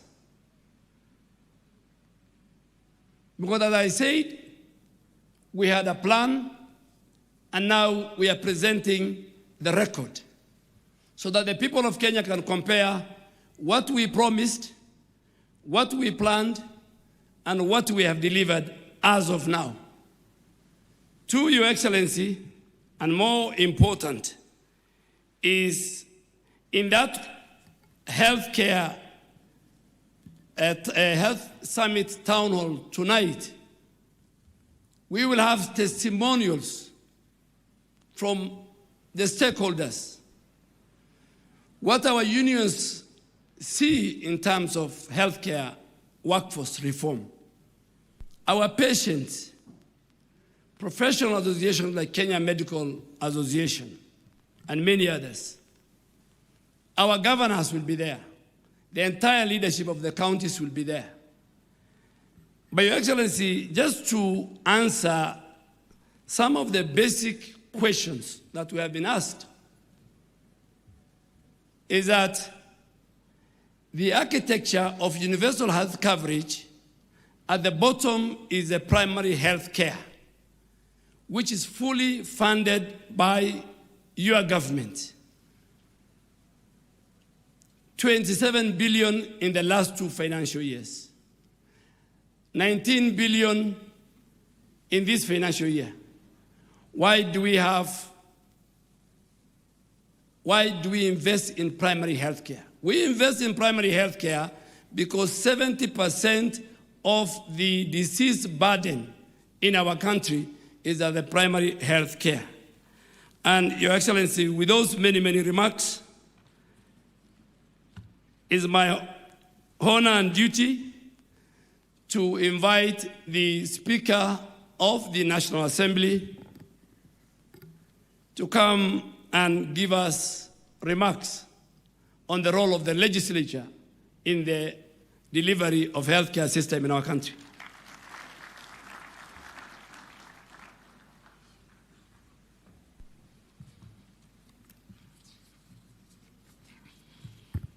Your Excellency, the President and Commander-in-Chief of our Defense Forces, Your Excellency, the Deputy President, and all established protocols followed, I'm here and I'm honored to address this health summit on behalf of Parliament. Your Excellency, over these 2 days, delegates will speak of hospitals, will speak of funds, will speak of medicines and equipment, will speak of systems, will speak of outcomes. I wish to speak about one aspect that precedes all of them, and without which not one of them would exist, and this is the enabling legal framework. Your Excellency, Article 94 of our Constitution provides that the legislative authority of the Republic is derived from the people and is vested in and exercised by Parliament. At our independence, Your Excellency, our founding father pronounced that the incoming government of the people of Kenya was going to focus on fighting 3 things: poverty, ignorance, and disease. Over the years, efforts have been made in the health sector to achieve the war against diseases. In 1966, the National Health Insurance Fund was founded, and later in 1998, it was cemented into an Act of Parliament as NHIF, primarily to provide for medical cover for formal and informal sectors. The fund was operated by the National Hospital Insurance Fund Board of Management, and it relied on tiered flat-rate monthly deductions as its contributions rather than proportional income scaling. Over the period, Your Excellency, the NHIF faced massive systemic corruption, losing billions of shillings through ghost clinics, inflated claims, collusion between rogue medical facilities and state officials. The reform journey that your government started, Your Excellency, has had the effect of addressing all this. Whenever you speak to any member of parliament, Your Excellency, you'll hear always the same story. Desperate families calling at midnight about hospital emergencies and their attendant bills, their names being forced on fundraising committees and cards that are circulated without their knowledge, standing at hospital gates negotiating for the release of a patient, and at mortuaries negotiating for the release of bodies to their loved ones. Parliament understood the necessity of reform because parliamentarians have constant interaction with the needy in the population. The Departmental Committee on Health in the 12th Parliament had recommended, as it exited on the 8th of June 2022, that its successor should establish a facility improvement fund for county public health facilities.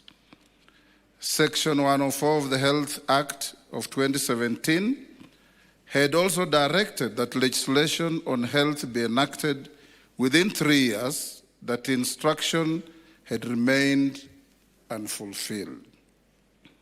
The National Hospital Insurance Fund, born in 1966 and governed by the 1998 Act, had long since been overtaken by the structure of our economy and dynamic social needs. So, Your Excellency, when you brought this agenda to the House of Parliament in your administration, you found an already convinced Parliament. Parliament had been waiting for the executive to act, and it took courage from 1963. All successive governments had made half-hearted attempts to achieve what we now have in our country. In the year 2023, Parliament considered, interrogated, amended, and passed 4 statutes, which Your Excellency ascended to on the 19th of October of the same year. These were, first, the Primary Health Care Act, number 13 of 2023. It established for the first time in our history a legal framework for the delivery and management of primary health care through primary health care networks, and it placed our community health promoters on a statutory footing rather than leaving them to the whims of successive government initiatives. The second was the Facility Improvement Financing Act, number 14 of 2023. This, anchored on Article 207 of the Constitution, permits a public health facility to retain and manage the revenue it generates. In plain language, money earned at a dispensary in Kimilili or Kilifi or Kachiliba is now spent and ought to be spent at that dispensary. The third piece of legislation was the Digital Health Act, number 15 of 2023. It discharged the unfinished obligation of the Health Act of 2017, established the Digital Health Agency, mandated a comprehensive integrated health information system for the whole Republic, and gave every Kenyan statutory protection over their personal health data. The fourth, the Social Health Insurance Act, the much talked about SHA, over which yours truly here was taken to court 6 times. It now, together with it establishes 3 public funds for primary health care, for social health insurance, and for emergency, chronic, and critical illnesses. 4 statutes passed in one session of Parliament, Your Excellency, was unprecedented. It is the most consequential body of social legislation enacted by any parliament in Kenya since independence. Far-reaching reforms are not always readily embraced and accepted. These 4 health bills were met with robust public debate. There were those who benefited from the gaps, flaws, and shortcomings of the status quo who did not welcome the reforms. These were in the minority. The majority of Kenyans saw this as a right trajectory in mitigating the myriad challenges that the health sector faced, and saw these legislations as a Damascus moment for our health sector. As we speak today, the number of Kenyans registered under the universal health coverage being a whopping over 30 million compared to about 8 million under NHIF will convince every doubting Thomas on the vision and foresight that informed these reforms. Numbers do not lie, and in law we say, res ipsa loquitur. Things speak for themselves. Under the Constitution, Parliament appropriates and divides revenues between the 2 levels of governments. It then has the mandate to ensure prudent use of those resources so that Kenyans get value for their money. I want to assure this summit that this is a duty that Parliament holds sacrosanct and will discharge without fear or favor. Parliament shall always ensure that any person or entity entrusted with management of public resources is accountable to the letter. Your Excellency, ladies and gentlemen, there are cases within the laws I have cited that require no financial contribution from citizens. These are primary health care, emergency, chronic, and critical illness. That notwithstanding, the law has set out the primary health care fund and emergency illness and critical health care fund, which are financed from parliamentary appropriations. Even in such cases where ordinary citizens do not directly pay for those services, the funds draw the money from taxpayers' purse, while the degree and extent of responsibility must remain the same. Your Excellency, ladies and gentlemen, with all these good legislative reforms, questions are constantly raised by members of Parliament on issues that this summit needs to address. Number 1, rationalization of manpower or health professionals so that citizens in both urban and far-flung rural areas enjoy similar benefits and attention from our health sector workforce, including medical consultants. 2, the preventive and promotive care should be more enhanced to avoid costly curative remedies. Here we should place emphasis on regular physical checkups, clinics, advice on nutrition, fitness, immunization, counseling, etc. 3, cases of hemorrhaging funds from the healthcare system by individuals and health facilities, whether public or private, must be checked, and those found culpable must face the consequences. These include the war against ghost facilities that were very common under the defunct NHIF. I was happy as we went round to see that now we have an AI fraud engine that is dealing with this difficulty. The last, even where the citizen is required to make a financial contribution, the regulators should ensure that no unlawful charges are levied against any citizen. Your Excellency, distinguished delegates, ladies and gentlemen, as I conclude, I want to assure this summit that Parliament will discharge its responsibility to keep the health sector buoyant in our country. We will appropriate sufficient funds subject to the size of the envelope available and other national requirements. We will ensure appropriated funds are put to proper use, and together with the Auditor General, we will discharge these functions fully. We will remain open and ready to support the government with continuing legislative reforms to better existing laws and regulations and to give full meaning to health-related provisions in our Constitution and for the benefit of our country. I thank you.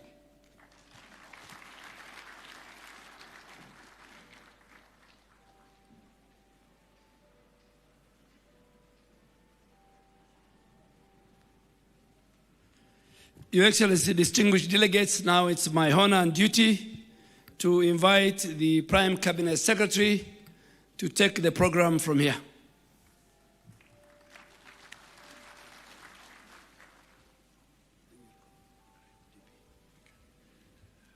Your Excellency, the President of the Republic of Kenya, Dr. William Samoei Ruto, Your Excellency, the Deputy President, Professor Kithure Kindiki, Speaker of the National Assembly, Chair of the Governors, and all governors present, my colleague ministers, colleagues in the public space, members of the private sector, medical practitioners, distinguished ladies and gentlemen. Your Excellency, mine will be very brief. This summit is extremely significant. It is a summit that has brought us here so that we can acknowledge a very important thing. That is that the transformation, the delivery in our health system today is not a story of fiction, but is now a matter of fact. Your Excellency, you have stayed the course. You stayed the course when people went to court. You stayed the course when there are demonstrations in the street. You stayed the course when the critics were in every corner. You stayed the course even when people were branding you all sorts of names. Today, we celebrate a major transformation in Kenya's health sector. What we are going to witness and what we have witnessed, ladies and gentlemen, is fact and not fiction. Secondly, Your Excellency, I just want to say that one other hat you do wear, because the issue around the medical challenges does not end with Kenya's boundaries, is that you are also doubling up as the African Union champion for pharmaceutical manufacturing in the African Union.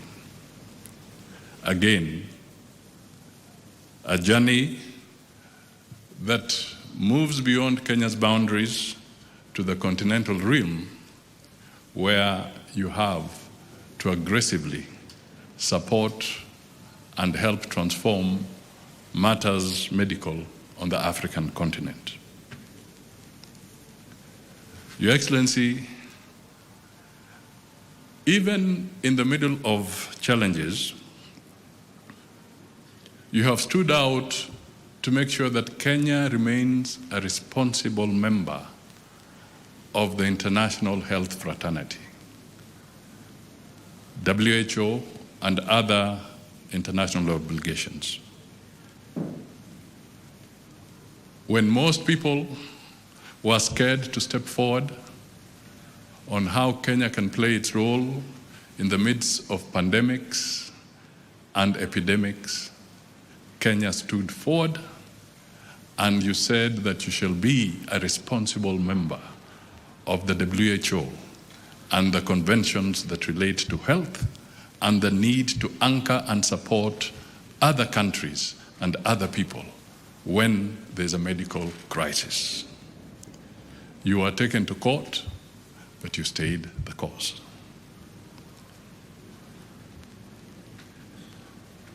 Your Excellency, Kenya is slowly but systematically emerging as a medical mecca in the region. The investment that the Ministry of Health is putting in place through the leadership of Duale and his team, the forthrightness, the consistency you have put forward on matters health is systematically and surely transforming Kenya into a medical hub in the region, and that is something that we all need to cultivate and be proud of. Finally, Your Excellency, Kenya Kwanza, the nation first, the citizens first. Your message around the health sector is clearly a very, very critical plank and message that you will have nothing stopping you as long as you are focused on making the citizen come first in this country. We salute you. We also recognize that this is another classic example of perfect partnership between the national government and the county governments. This is a devolved function, but it is a partnership between the national government and the county government. I'm emphasizing this, Your Excellency, because there are times when you say that you want a partnership about other things between the national government and the county government, people proceed to court, forgetting that even what we are doing is a partnership between the national government and the county government. The two levels of government must work together all the time. Let me end by recognizing members of the diplomatic corps who are present. Those of you in the room, please just rise so that we can acknowledge you. I'll not attempt to go by name or country, but thank you so much. Most of you are not just diplomats here, but you're also partners in this journey. Thank you so much for being present. It is now my honor to invite the Deputy President, Professor Kithure Kindiki, to come and make his remarks and invite His Excellency the President.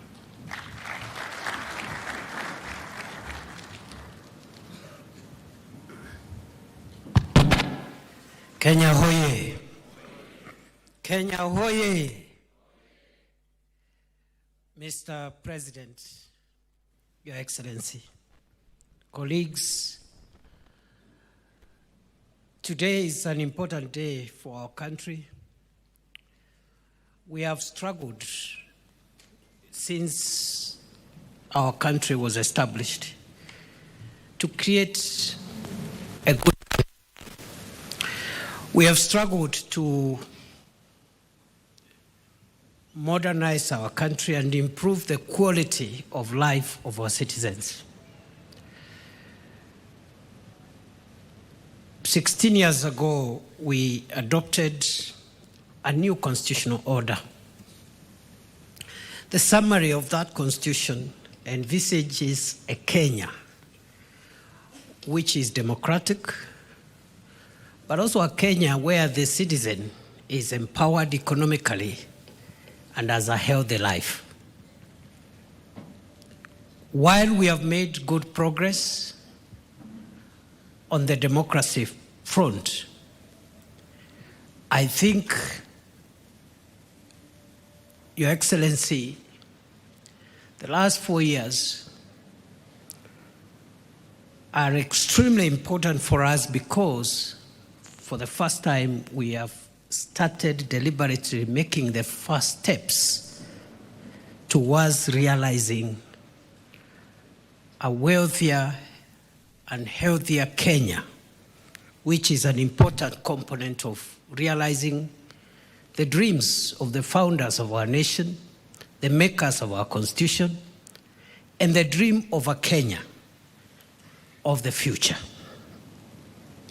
And so as I sit here to listen, Your Excellency, I relish to see the progress you have enabled us to achieve by carrying the people. Now we are talking of 32.3 million Kenyans covered with a medical insurance cover. This is phenomenal. We are looking at people getting medical advice from their homes and villages through the consequential 107,000 community health promoters, which continue to serve our nation well. I've just been with you as you went through what this administration is doing around medical equipment under the National Equipment Support Program, and also the consequences of the laws that our parliament has put in place. The Primary Health Care Act, the Social Health Insurance Act, the Digital Health Act, the Facility Improvement Finance Act, and the funds that are in place now, Primary Health Care Fund, the Social Insurance Fund, the Emergency Chronic and Critical Illness Fund, and the Facility Improvement Financing, or the Facility Improvement Fund. So, Your Excellency, I am a very proud member of your administration. I speak on behalf of so many of us who serve in your administration. I speak on behalf of many Kenyans who believe in your leadership, that we are looking at a very, very critical transformation of our country. And we can look at the people of Kenya in the eye and tell them, this government has lived to its promise and commitment to pull the people of Kenya from disease and to create a healthier country which can be the engine for the economic and developmental future of our country. Naomba kwa heshima wenzangu, tusimame, tushangilie Mheshimiwa Rais akuja atuongeleshe. Rais Ruto, ni fire si fire? Karibu Mheshimiwa Rais.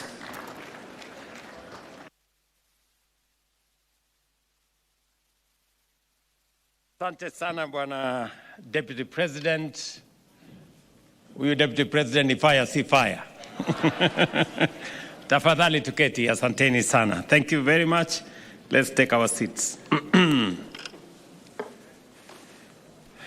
Distinguished guests, ladies and gentlemen, there are promises governments make because they are popular.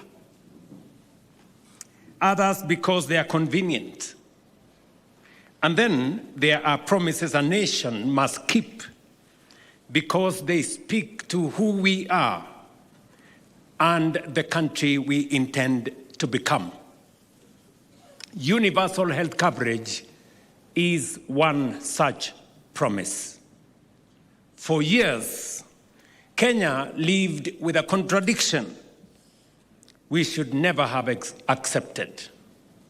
That access to health could depend on the size of a citizen's wallet. Illness could force a farmer to sell his livestock or sometimes his land.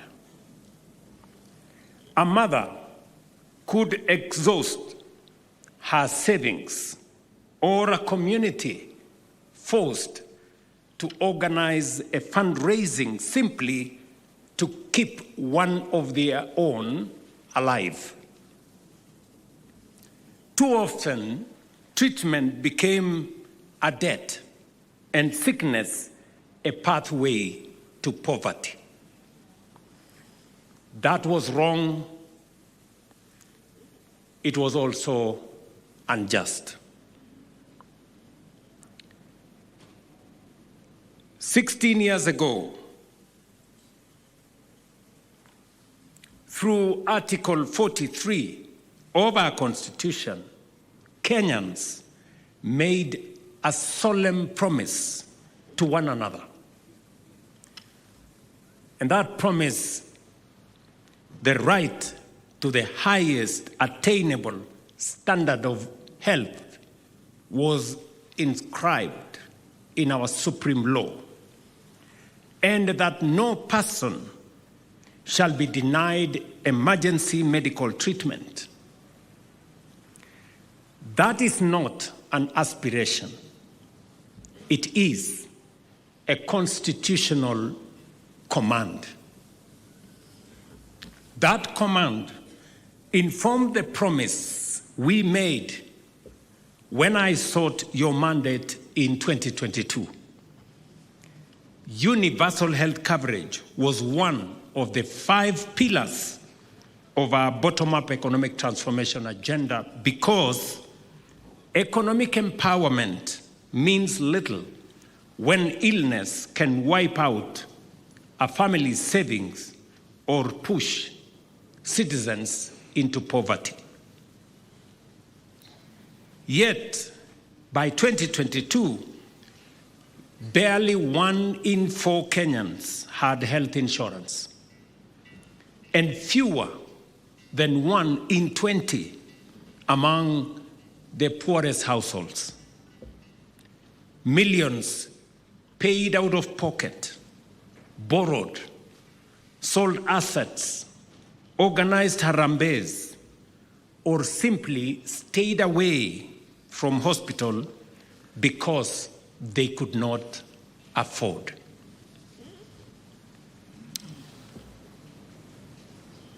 Kenyans were spending an estimated 150 billion out of pocket every year on healthcare.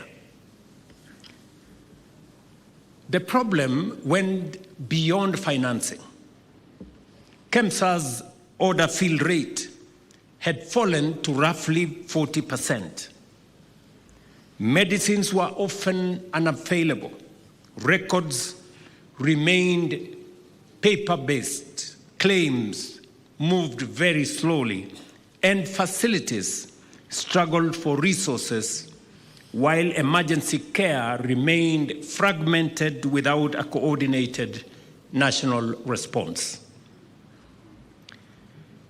We resolved to build that system from the bottom up, not to patch the old one, simply rename it or make another promise about it, but to fundamentally change it.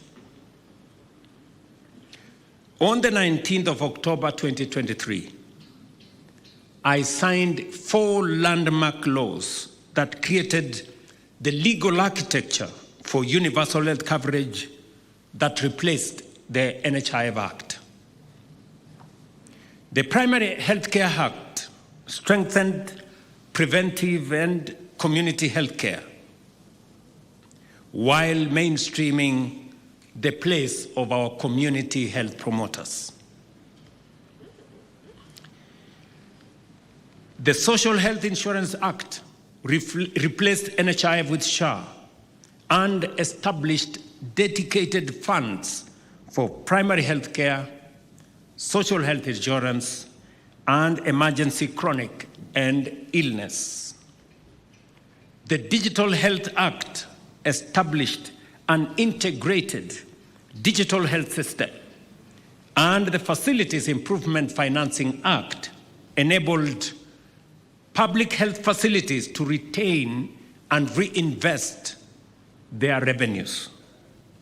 Together, they transformed our healthcare in terms of financing, delivered and accounted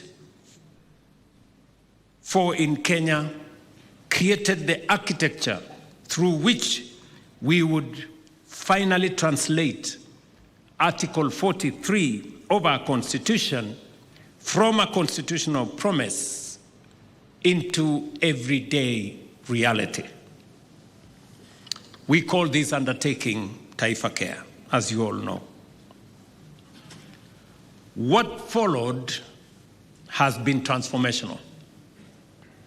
And I would argue that alongside affordable housing, universal health coverage is one of the most consequential social transformations we have undertaken as a country. This achievement belongs, above all, to the people of Kenya. It is through your contributions, your taxes, and your participation that we have been able to make possible what our country has aspired for generations. Kwa hivyo, Taifa Care sio zawadi ya serikali kwa wananchi. Ni mfumo ambao Wakenya wenyewe wamejijengea kupitia kwa mchango wao wa mawazo, mchango wao wa pesa, na kwa ushirikiano ya Wakenya wote. I consider it one of the greatest privileges of my public service to have been entrusted in our time with helping turn that national aspiration into reality.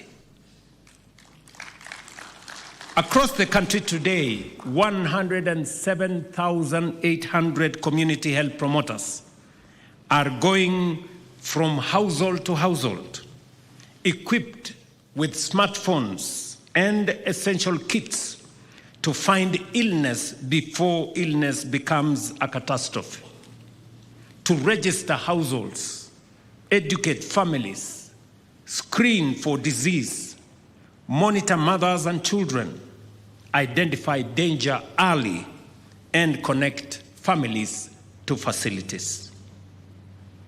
More than 9 million households have been reached by our community health promoters, and over 750,000 people have been referred for treatment. For the first time, we have built a nationwide health network whose first point of contact is not necessarily a hospital bed, but the doorsteps of a Kenyan home. We are reversing the old logic of waiting for people to fall sick, finding hypertension before stroke, diabetes before complication, a high-risk pregnancy before the emergency, and disease before disaster. The national government continues to match county government contribution to CHP or community health promoters stipends shilling by shilling. From this level, when a patient requires further care, the next part of the journey begins. Through the Primary Health Care Fund, eligible services at level 2 and 3 dispensaries and some level 4 health centers are financed by government. So far, the fund has received 27.4 billion shillings in budgetary allocation and disbursed 23.3 billion to support more than 20 million outpatient visits, benefiting over 15 million Kenyans. As we said, walk in, receive treatment, walk out, just as we promised. And I want to commend facilities, both public and private and faith-based, for working with us on this endeavor. This is a fundamental shift. Prevent what we can, detect what we cannot prevent, treat early what we detect, and refer efficiently what requires specialized treatment. And when a Kenyan requires admission, surgery, or specialized treatment, the Social Health Insurance Fund provides the next level of protection, built on the principle that everyone should contribute according to their means and their ability, but no one should be denied care merely because they cannot afford it.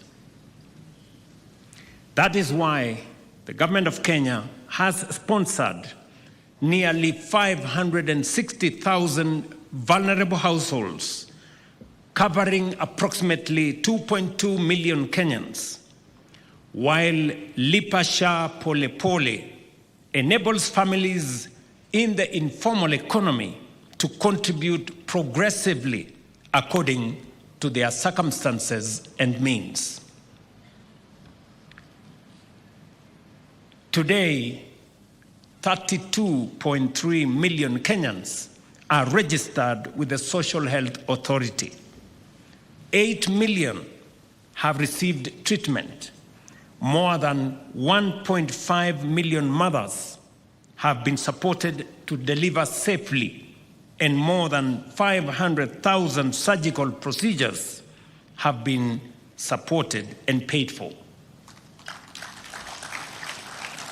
These are significant numbers, statistics, as some would say, but behind every number is a human being, an anxious patient, a worried parent, a frightened child, a health worker doing everything possible, and for a life to be restored or saved.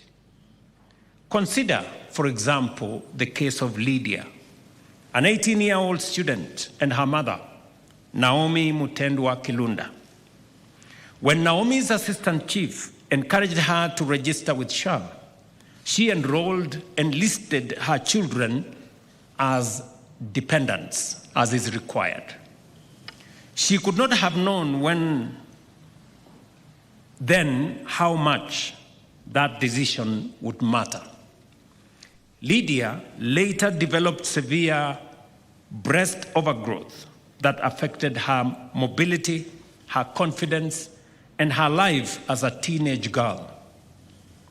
She required specialized surgery at Kenyatta National Hospital costing $168,000, a bill her mother could scarcely have afforded. But because Lydia was covered, her surgery was paid for, and so was her recovery. Today, she is back in school, preparing for her Form 4 examinations. Or consider Christine Awino Onyango, a 42-year-old widow from Kisumu County, diagnosed with stage 2 esophageal cancer. Until recently, Christine would have confronted two enormous burdens: the cost of highly specialized treatment on one hand, and the additional cost of traveling hundreds of kilometers to Nairobi to receive it. Instead, she received specialized care at Jaramogi Oginga Odinga Teaching and Referral Hospital, including surgery, intensive care, and post-operative management. Her medical bill exceeded 250,000, yet her annual SHA contribution was only 7,000. Her bill was paid by SHA. So, when people ask, what happened to the bottom-up promise, to the mama mboga, the border guy, the farmer, and the ordinary working Kenyan? I say this to them. Look at Christine. Look at Lydia. And consider the millions of Kenyans who can now walk into a health facility and receive care. What could be more bottom-up than that? That is the transformation we promised. It is the transformation we have delivered. But the journey does not stop there.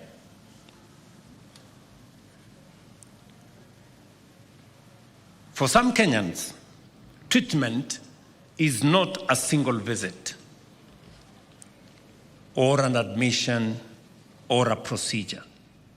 Cancer, kidney disease, and other chronic and critical conditions can require care for months or years, with costs capable of overwhelming a family and their entire savings. That is where the next layer of protection comes in: the Emergency, Chronic, and Critical Illness Fund, established to ensure that prolonged or critical illness does not become a sentence to financial ruin. The same fund protects Kenyans when care cannot wait at all. In moments of emergency, when someone collapses, when a child cannot breathe, when there is an accident on our roads, or when a mother develops complications during a delivery, nobody has time to compare prices, search for telephone numbers, or negotiate deposits. That is why earlier this month, we launched the SHA 922 Lifeline and National Ambulance Dispatch Center. A free call connects a person in distress to emergency care, with evacuation and the first 24 hours of stabilization covered whether or not the patient is registered with SHA.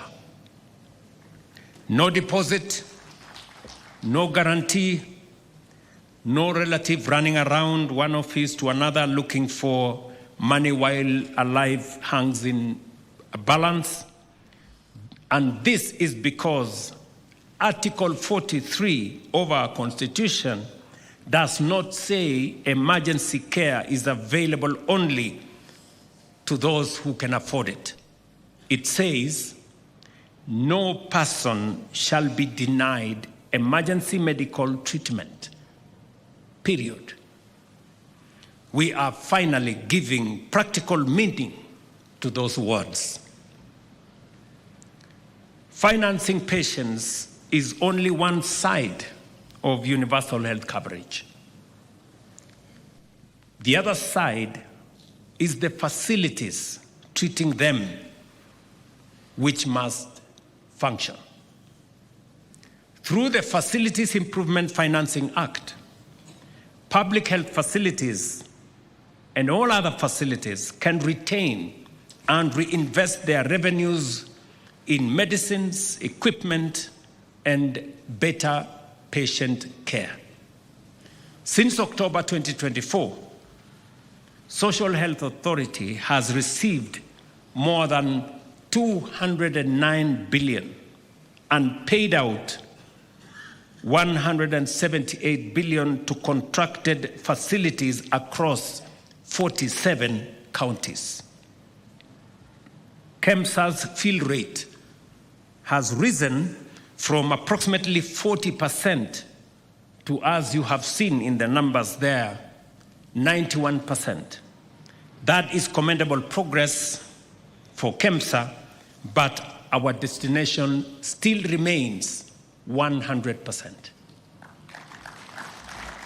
That is why we have recapitalized KEMSA with Kenya shillings 1.5 billion and extended a Kenya shillings 10 billion credit line to strengthen the supply chain in KEMSA.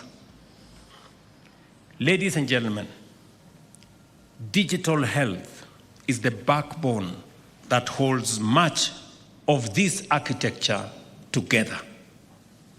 The old system was not only inefficient, but its opacity created opportunities for people to profit from its weaknesses. We had claims for procedures that never happened, fictitious patients who did not exist, inflated bills, and many more. We even encountered the absurdity of claims for the amputation of patients' legs several times, as though the same leg might have somehow grown. That was not healthcare, it was theft. And it was theft from sick people. That is why the Digital Health Act is so important. And you must have seen a huge campaign that was undertaken against the digitization of health.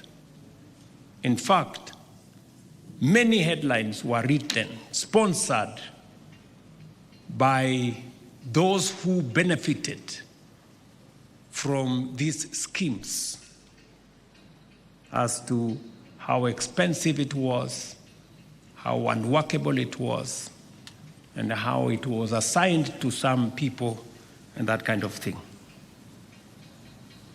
Digitization is not simply about replacing paper with screens.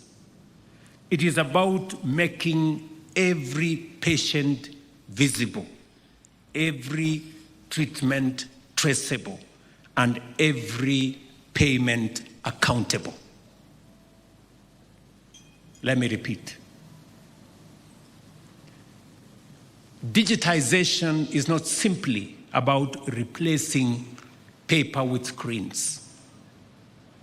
It is about making every patient visible, every treatment traceable, and every payment accountable.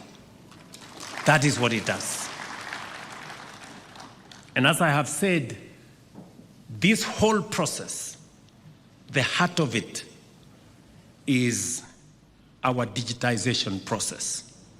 For the first time in independent Kenya, we have put in place a comprehensive legal framework, financial architecture, institutional framework, community and digital architecture for universal health coverage, built and sustained by the contribution of Kenyans themselves. We have crossed a historic threshold. Just imagine what we have done. You know, when we asked the people of Kenya that we need to change the contribution metrics so that instead of contributing a fixed amount, let us contribute a percentage of everybody's income. The difference is what you see. We have done so together. I thank our governors and county governments for working hand in hand with the national government to make universal health coverage a reality across our country. and I say this with a lot of humility, that without the participation and the partnership of our county governments, this exercise would have been very difficult. And again, my good friends, the governors and the counties, I want to request you to stand up so that we can do a round of applause to all our counties. Tuwapigie makofi jameni. Thank you very much. You can take your seats. You were not so much interested in where the national government functions and the county government functions stopped or began.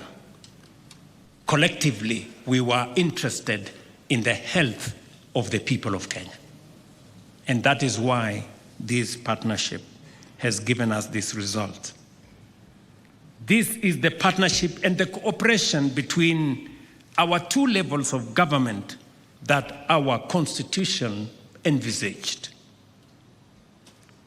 In our midst, we have also our members of parliament, who I very sincerely thank for debating and shaping and passing the laws that underpin this reform process, as was ably enumerated by the Speaker. Again, to our members of parliament, in both houses, those of you who are represented here, if you can stand up, we have members of parliament in our midst. Thank you very much. Thank you very much. We have both the chair of the Senate and the chair of the National Assembly in our midst. Asanteni sana. Please pass my regards, best wishes, and thanks to all the members of parliament who, across the aisle, debated these bills, made their contribution in formulating a sound legal framework upon which today we are undertaking this most consequential and transformational program in Kenya. Let me also, in the same spirit, thank my cabinet and principal secretaries. They have put in many hours under the leadership of the Deputy President to streamline and in a very consequential way made proposals on the improvements that were required, that were initially captured in our manifesto and progressively shaped into bills that went to Parliament. Again, Mr. Deputy President and my cabinet team and the principal secretaries behind you, simameni tuwapigie makofi. You guys have done a wonderful job. Asanteni sana. I really appreciate your support. But crossing this threshold does not mean the work is finished. It means the question before us has changed.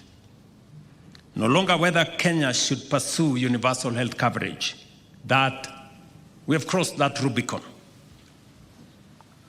But how we make it work even better for every patient, at every facility, and in every county.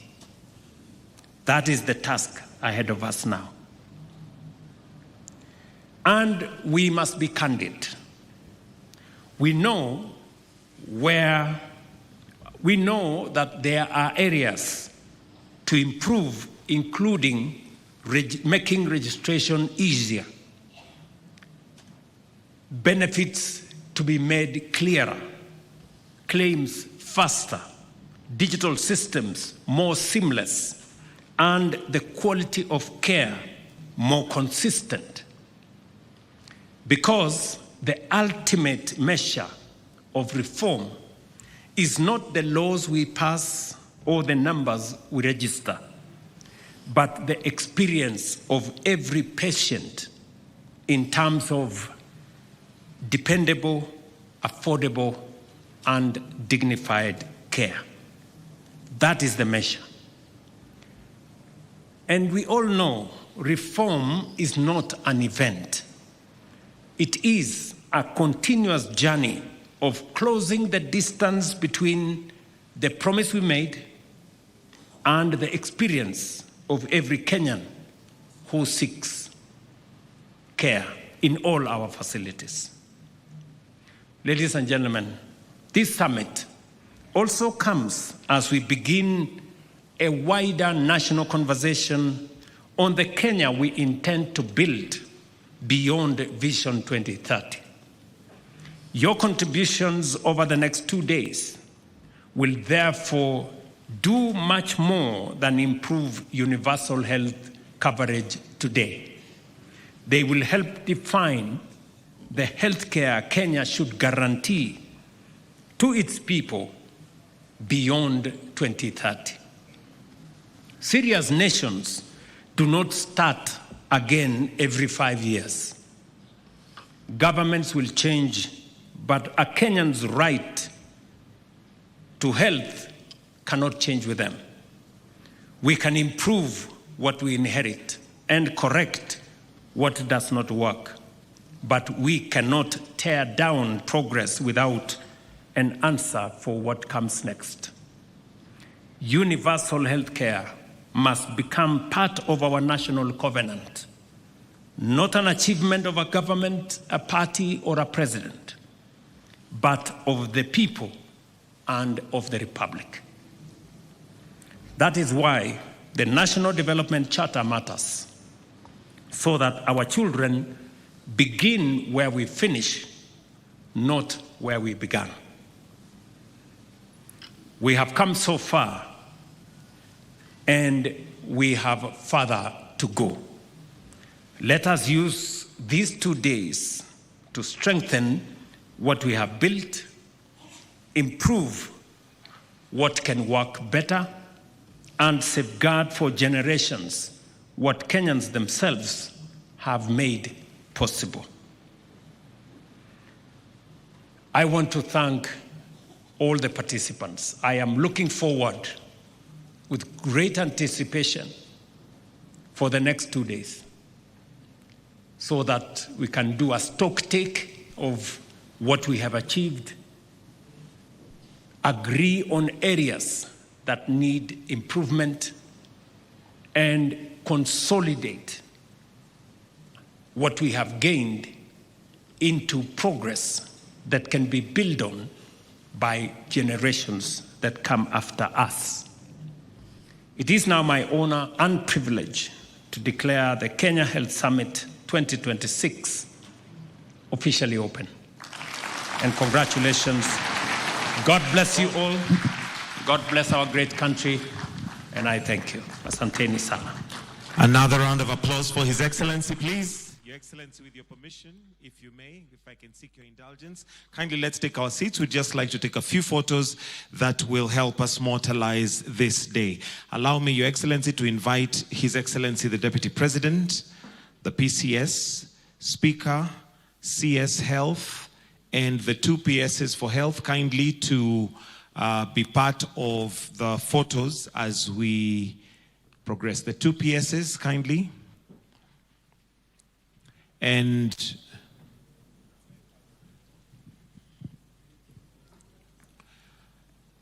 with that, I'll also request, as we are taking that one, all governors, please, to be on the left of the stage. All governors present.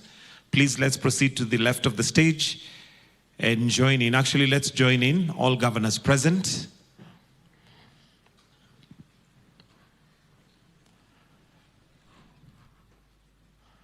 We can balance with some coming to this side, please.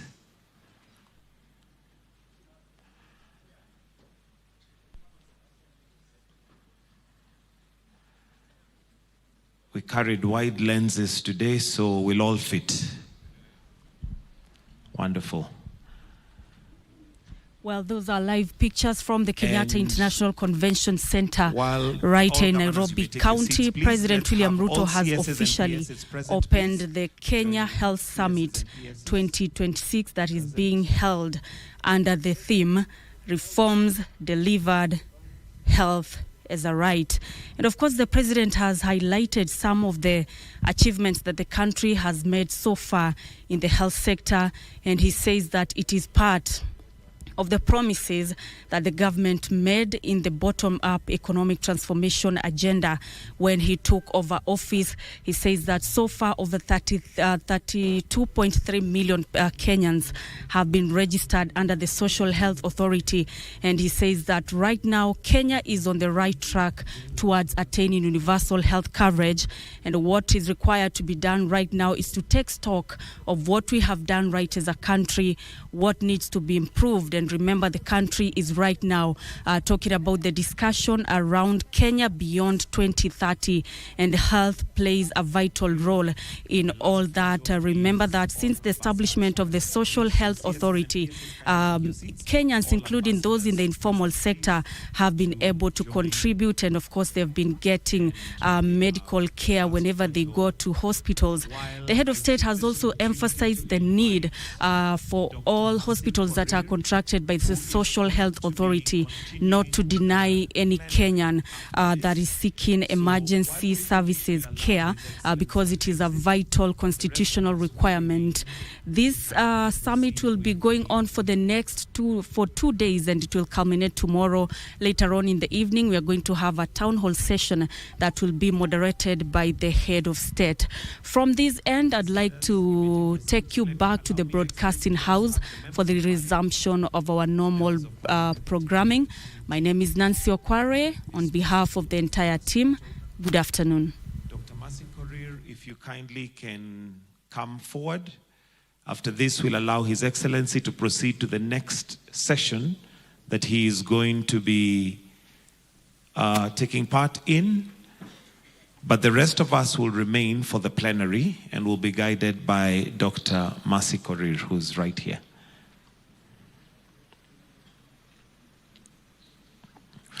Thank you, Your Excellency.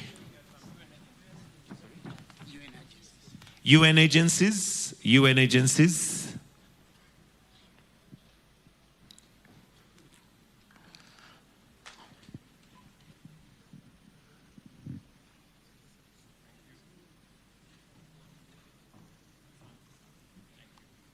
Thank you, Your Excellency. At this point, we'll allow His Excellency.